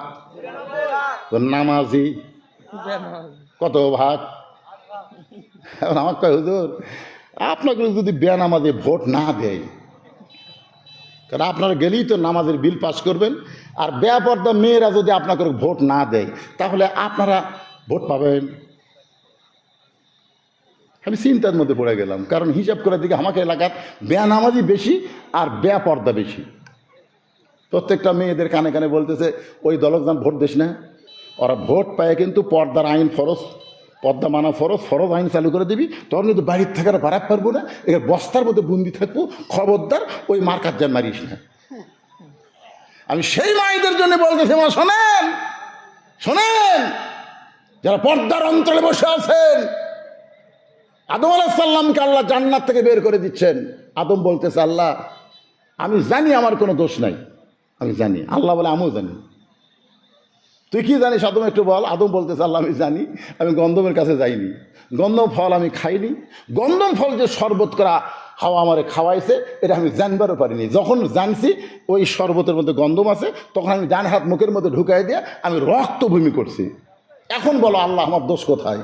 আল্লাহ বলতেছে, আদম সত্যি করে বলতে হাওয়া তোর কে হয়? তো বলে, হাওয়া আমার বউ হয়। আল্লাহকে, আদম হাওয়া তোমার কে হয়? বলতেছে বউ হয়। আবার বলে, আদম হাওয়া তোমার কে হয়? বলে আমার বউ হয়। আল্লাহকে তিনবার বললাম, তিনবারে তুমি বউ বললে, তাহলে হাওয়া গন্ধম গাছের কাছে গেল তখন তুমি কোথায় ছিলে? আদম কয়, আল্লাহ আমি তো খেয়াল করিনি। আচ্ছা, হাওয়া যে গন্ধম ফাড়া খাইলো, শয়তান ওয়াজ শুনলো, শয়তানে যখন হাওয়া ওয়াজ শুনলো, সার জলসা জি বাংলা যখন হাওয়া জাতিরা দেখলো, তখন তুমি কোথায় ছিলে? শয়তান ওয়াজ বোঝেন না? শয়তান ওয়াজ বোঝেন না? বোঝেন না? ভারতের কোনো চ্যানেল বাংলাদেশে চলতে দেওয়া? ভারত হলো মুসলমানের শত্রু, এ ভারত হলো মুসলমানের শত্রু। বাবরি মসজিদ ভাঙ্গে ভারত মুসলমানের কলজার মধ্যে হাত দিছে। গতকাল, গত সপ্তাহে, এক সপ্তাহে 150টা মসজিদ ভারত ভাঙ্গা দিছে, প্রায় 200 মাদ্রাসা ভাঙ্গা দিছে। জোরে কোন কথা ঠিক কিনা? এই জন্য আল্লাহর ওলি বলতো, বাংলাদেশের জনগণ যখন গাছের গোড়ার ঢোকা মারবি তখন দিল্লির মামু বাড়ি গিয়ে পড়বা। জোরে কোন কথা ঠিক কিনা? সব দিল্লির গেছে যা। বাজান, কথা প্রসঙ্গে আসতেছে, আমি আপনাদের সামনে বলতেছি, একটু মনোযোগ দেবেন। কেন আল্লাহ বললেন আস্তাইনু বিসসবরি ওয়াসসালাহ ইন্নাল্লাহা মা'আস সাবিরিন? আমি আল্লাহর কাছে তোমরা যা চাইবে আমি দিয়ে দিব, কিন্তু ধৈর্য আর নামাজের মধ্যে চাওয়া লাগবে। আল্লাহ বললেন কদ আফলাহা মান তাযাক্কা ওয়া যাকারা ইসমা রাব্বিহি ফাসাল্লা। মসজিদ দৌড়ে গিয়ে তুমি নামাজি হতে পারবে না, তোমার মনটাকে মসজিদ তৈরি করা লাগবে, তারপরে তুমি নামাজি হতে পারবা। বাজান, এই বাংলাদেশে এখন না বেনামাজের সংখ্যা বেশি, বেপর্দার সংখ্যা বেশি। আমার মায়েরা শোনেন, আল্লাহ বলতেছে, আদম যাও, দুনিয়ায় যাও, যে অপরাধ করেছো, যে ভুলটা করেছো, এই ভুলের শাস্তি দুনিয়ায়। আদমকে আল্লাহ ফালাই দিলেন শ্রীলঙ্কায়, আর হাওয়াকে ফালাই দিলেন জেদ্দায়। বহু বছর পর তওবা কবুলের পরে স্বামী স্ত্রী দুইজন আরাফার ময়দানে যখন একত্র হলো, বহু বছর পরে আদমের কলিজায় আল্লাহ প্রেম দিল। সঙ্গে সঙ্গে আদম হাওয়াকে বুকের মধ্যে জাপটে ধরবে। আল্লাহ বলে, আদম এই ফাঁকা জায়গায় তুমি হাওয়াকে বুকের মধ্যে নিবার পারবা না, কারণ হাওয়াকে আমি তৈরি করেছি জান্নাতের ঘরের মধ্যে। হাওয়াকে তৈরি করছে কোথায়? জান্নাতের ঘরের মধ্যে। আদমকে আমি আল্লাহ তৈরি করছি মাটি দিয়া, আর মাটির উর্বর শক্তি হলো বাহিরে। ঘরের মধ্যে যত সারখোল দিয়ে গাছ লাগান, ঘরে কিন্তু গাছ হবে না। ওই বাহিরে ফাঁকা জায়গায় গাছ লাগান, গাছটা কিন্তু আপনার ভালো হবে। মাটি যত বাহিরে থাকবে, মাটির শক্তি তত বেশি হবে। আর হাড় থাকবে ভিতরে। আপনি কোনো অ্যাক্সিডেন্ট করার পরে যদি আপনার দেহের একটা হাড় বের হয়ে যায়, আপনি বলেন তো ডাক্তারকে হাড় বাহিরে রাখে না অন্য জায়গার গোস্ত কাটে না হাড় ঢাকা দেয়? কি করে? অন্য জায়গার বস্তু কাটা হাড় ঢাকা দেয়, কারণ হাড় ভিতরে যত থাকবে। এই জন্য আল্লাহ বলেছেন হাড়ের জাতিকে, আমার মায়েদেরকে লক্ষ্য করে আল্লাহ বললেন, অকরনা ফি বুয়ুতিকুন্না ওয়ালা তাবাররাজনা তাবাররুজাল জাহিলিয়াতিল উলা। রে মেয়েরা, তোমরা পর্দার মধ্যে থাকো, তোমরা বাড়ির মধ্যে থাকো, তোমরা বাহির হও না। কোনো প্রয়োজনে যদি বের হও, হেজাব নিয়ে, পর্দা নিয়ে বের হবা। পর্দার মধ্যে মেয়েরা যত থাকবে, মেয়েদের তত সৌন্দর্য আল্লাহ বাড়াইয়া দিবে। যেই বাড়িতে পর্দা নিশি নারী আছে, দেখবেন ওই বাড়িতে পুরুষের কণ্ঠ শোনা যায়, নারীর কণ্ঠ শোনা যায় না। আর যেই বাড়িতে বেপর্দা নারী আছে, ওই বাড়িতে পুরুষের কণ্ঠ শোনা যায় না, নারীর কণ্ঠ শোনা যায়। কারণ নারী এমনভাবে পুরুষের সাইজ করছে, পুরুষ আর কথাই কয় না। এরকম মরদ আছে না নাই? জোরে খান আছে না নাই? দেখবেন বাপ মায়ের বিরুদ্ধে কথা বলতেছে, বাপ মায়ের বিরুদ্ধে ছেলের সামনে কথা বলতেছে। হিরো আলম এদিক দিয়ে ভালো। হিরো আলমের খবর জানেন? হিরো আলম খালি ওর বাপ মরার সময় ওর বউ দেখবার যায়নি, ওই কাছে বাপ মরলে বাপ পাওয়া যাবে না, মাও মরলে মাও পাওয়া যাবে না, কিন্তু বউ যদি সকালে মরে বিকালে বিয়ে করা যাবে। বউ ছাড়া দিলে বউ পাওয়া যাবে, বউ মরে গেলে বউ পাওয়া যাবে, কিন্তু আমার বাপ মরে গেছে, যে বউ আমার বাবুক দেখবার আসেনি সেই রিয়ামণিকে আর আমি আমার ঘরে রাখবো না, আমি তালাক দিয়ে দিলাম। হিরো আলম সব দিক দিয়ে হিরো বারে, দেখছেন? সব দিক দিয়ে হিরো। বাপক দেখবার পায়নি আর বউ তালাক দিছে। আর আমাকে কতগুলো মরদ আছে কথাই কয় না। বউ আসে একেবারে মুখের সামনে দাঁড়িয়ে, দেখবেন যেদিন আপনার বাপ মায়ের বিরুদ্ধে কথা বলবি সেদিন দেখবেন একটু পিঠা ভাজবি, পাকান ভাজবি নিয়ে এসে আপনার সামনে দিয়ে আপনার পায়ের বুড়া আঙ্গুল টানবি, মাথা এরকম টিপবি। কে গো এরকম কেন? তোমার পায়ের তলে আমার জান্নাত গো, তোমার খেদমত করে আমি একটু জান্নাতে যাবার চাই। আসলে স্বামীর পায়ের তলে জান্নাত না, এটা ভুয়া কথা। জান্নাত শুধু একজনের পায়ের তলে, সেটা হলো মা। মা ছাড়া অন্য কারো পায়ের তলে জান্নাত নাই। তো এখন খেদমত করতেছে, তোমার খেদমত করে একটু জান্নাতে যাবার চাই, কিন্তু আমার ভাগ্যে নাই। স্বামী বলতে তুমি কও কি সুন্দর পুরি পাকান ভাড়াতে নিয়ে আইছো, আমার খেদমত করতেছো, এটাই তো জান্নাত। না গো, একসঙ্গে জান্নাতে থাকবার চাই গো, কিন্তু আমার ভাগ্যে নেই। এইটা কান্দা শুরু করে দিস। স্বামী কয় কি হলো, কান্দো কেন? আপনি, তোমাকে বলে লাভ নেই। স্বামী মাথা ধার দেখে, তোমার কি হয়েছে গো কও। না বলবো না। তোমার বলে কি হবি? এই বল, বলে হবি না মানে খালি বলে দেখ হয় কি না হয়। তখন বলতেছে তাহলে শোনো, তোমার বুড়া বাপ খালি ফ্যাস করে আর তোমার বুড়ি মা খালি কুটকুট করে। তোমার বুড়া বাপ এতই খারাপ গো, সব সময় খালি ফ্যাস করে, আর তোমার বুড়ি মা খালি কুটকুট করে সব সময়। এখন এই বুড়া বুড়ির সাথে যদি থাকবার চাও তাহলে হামাক বাপের বাড়ি পেঠে দাও, আর হামাক নিয়ে যদি জান্নাতের সঞ্চার করবার চাও তাহলে বুড়া বুড়ি বাদ দেওয়া লাগবে, অমা আলাইনা ইল্লাল বালাক। এখন তুমি কি আমল করবা কও? স্বামী যদি গেঁড়া হয় তাহলে বউ বলবে তুইও যা হামও তাই। আর স্বামী যদি মরদ হয়, এমন সময় আল্লাহর কোরআন সামনে এসে যাবে। আল্লাহর কোরআন বলবে ওয়াকাদা রাব্বুকা আল্লা তা'বুদু ইল্লা ইয়াহু ওয়া বিল ওয়ালিদাইনি ইহসানা। আল্লাহু আকবার। আল্লাহর ইবাদতের পর আল্লাহ বলেছেন বাপ মার প্রতি এহসান কর, ভক্তি কর, দয়া কর। এখন স্বামী দাঁড়িয়ে বলতেছে তোমার কি ব্যাগপত্র গোছান আছে নাকি? বউ বলতেছে কিসের ব্যাগ? তুমি না বাপের বাড়ির যাবে। না না বাপের বাড়ির যাও কে? না তুমি কইলে না তুমি যদি বাপ মায়ের সাথে থাকবার দাও তাহলে আমার বাপের বাড়ি পাঠিয়ে দাও। তা আমি আমার বাপ মায়ের সাথে থাকবো, তো বাপের বাড়ি 3 তালাকের গাড়িতে করে পাঠিয়ে দেবো। কয় তালাকের গাড়ি? 3 তালাকের গাড়িতে করে তোর বাপের বাড়ি তুই চলে যা। তখন স্বামী বউ এসে দৌড়ে এসে পাঁচ ধরে বলে স্বামী গো আসলেই তুমি আল্লাহর ওলি গো। আপনারা বলেন তো যেই বাড়ির মরদ মানুষ এরকম করে শক্ত থাকবে সেই বাড়ির মেয়ে মানুষ জোরে কথা বলবে? জোরে কথা বলতে পারবে না। আসুন 3 নম্বর আয়াতের আলোচনা করতেছি। ওয়ালা তাকুলু লিমান ইউকতালু ফি সাবিলিল্লাহি আমওয়াতুন বাল আহইয়াউ ওয়ালাকিন লা তাশউরুন। আল্লাহর রাস্তায় যারা জীবন দিবে, উকিল এসে বলতেছে আপনি হলেন একটা দলের প্রধান, আপনি হলেন একটা দলের প্রধান, খালি রাষ্ট্রপতির কাছে বাঁচার দরখাস্ত করেন, রাষ্ট্রপতি আপনাকে যদি মাফ করে আপনার আর ফাঁসি কার্যকর হবে না। আল্লাহর বান্দার নাম হলো মতিউর রহমান নিজামী। ধরে বলেন নাম কি? মতিউর রহমান নিজামী মুস্কি মুস্কি হাসতেছে। উকিল বলে হাসেন কেন? বলে তুমি কি জানো ও উকিল, আমি 3 জন প্রেসিডেন্টকে ক্ষমতার থাকা অবস্থায় মরা দেখছি। একটা হলো বঙ্গবন্ধু শেখ মুজিবুর রহমান, প্রেসিডেন্ট থাকা অবস্থায় মারা গেছে। একটা হলো জিয়াউর রহমান, প্রেসিডেন্ট থাকা অবস্থায় মারা গেছে। আর একটা হলো জিল্লুর রহমান, প্রেসিডেন্ট থাকা অবস্থায় মারা গেছে। প্রেসিডেন্ট থাকা অবস্থায় যারা মরে তাদের কাছে কেউ জীবন ভিক্ষা চাবে না, দরকার হলে ফাঁসির কাস্টে যাব, কিন্তু রাষ্ট্রপতির কাছে দরখাস্ত লিখবো না। উকিল বলে এই গোয়ার্কের কারণে আপনার ফাঁসি হবে। আল্লাহ বলতেছে ফাঁসি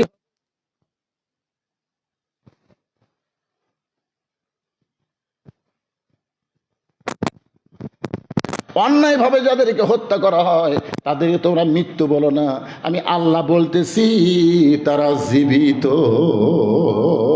আপনারা বলেন তো ইয়াজিদ মরে গেছে না হোসাইন মারা গেছে? ওদের শেষ পয়েন্টে আইছে, একটু মাথা বলেন। ইয়াজিদ মারা গেছে না হোসাইন মারা গেছে? ইয়াজিদ মারা গেছে। গোটা বাংলাদেশ অনুবেক্ষণ যন্ত্র দিয়ে খুঁজে দেখেন একটা এজিদ নামের মানুষ পাবেন না। আর প্রত্যেক পাড়ায় পাড়ায় হোসেন আছে না নাই?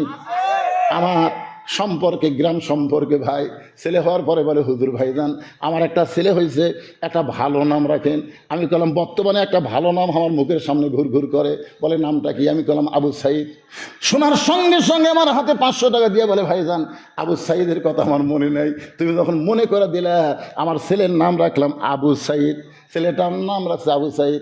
এখন 2 জন ডাকে, আবু সাইদের বাপ আসো ভাত খাও, আবার বলতেছে আবু সাইদের মা তাড়াতাড়ি 1 গ্লাস পানি দাও। আবু সাইদ এখনো কথাই কয় না, ছোট্ট মানুষ। তারপরে আবু সাইদের বাপ মা হয়ে গেল। তার মানে বোঝা গেল আবু সাইদ মরেনি, আবু সাইদ নতুন করে আবার ঘরে ঘরে জন্ম নিচ্ছে। ধরে কোন কথা হচ্ছে না? আমার গ্রাম সম্পর্কে খালা, তার মেয়ের একটা মেয়ে হয়েছে, খালা খুশি হয়ে বলতেছে, বাবা বহু বছর পরে আমি একটা নাতনি পাইছি। খুশি হইয়া তোরে বলতেছে, বাবা তুমি হুজুর মানুষ, একটা ভালো নাম রাইখা দাও। আমি বললাম খালা একটা ভালো নাম খালি মুখের সামনে ঘুর ঘুর করতেছে, বলে নামটা কি? আমি বললাম খালা আপনার নাতনির নাম রাখেন হাসিনা। যেই কইছি হাসিনা, খালা আমার 30 আর মোবাইলে কথা কয় না। আমি বলি কে গো খালা কি হলো? তুই আলেম না জালেম রে? তুই যে তলে তলে আওয়ামী লীগ করিস তা তো আমি জানি না। আমি বললাম খালা আমি আওয়ামী লীগ করি কেমন? একটা খুনি রে, এতগুলো মানুষকে যে হত্যা করলো, সেই খুনি হাসিনার নাম আমার নাতনির নাম থমো। আমি খালি আলহামদুলিল্লাহ করি, হাসিনা আবু সাইদ মরিনি রে, তুই বাঁচা থাকতেই পচে গেছো। কোন কথা ঠিক না? মনে করুন এই ছেলেগুলা যেদিন বুড়া হবি ততদিন পর্যন্ত বাংলাদেশে যত মেয়ে জন্ম লেখ, হাসিনা ওই আওয়ামী লীগের ঘরে জন্ম নিলেও কেউ হাসিনা মেয়ের নাম রাখবি না, কাগজে লেখালেন। কম পক্ষে 30 বছর বাংলাদেশে কোনো মেয়ে মানুষ জন্মালে তার নাম হাসিনা থুবি।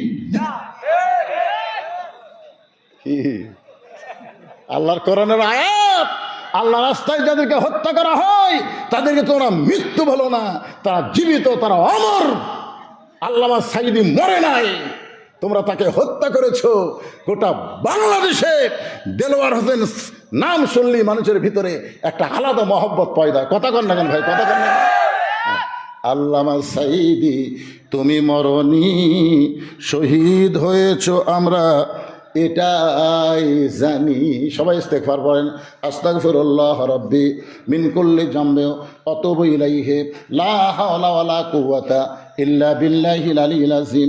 আল্লাহুম্মা সাল্লি আলা মুহাম্মদ, আল্লাহুম্মা বারিক আলা মুহাম্মদ। যে ছেলেরা কষ্ট করে মেহনত করে আজকে জান্নাতের বাগান লাগাইছে, তাদের জন্য একটা দোয়ার দরকার আছে না নাই? ভাইজান আপনি কিছু বলবেন? আল্লাহুম্মা আমিন। এই মোনাজাত করে যান, বসেন সবাই বসেন। বাড়িতে যাওয়ার পারবেন কিনা কি গ্যারান্টি আছে?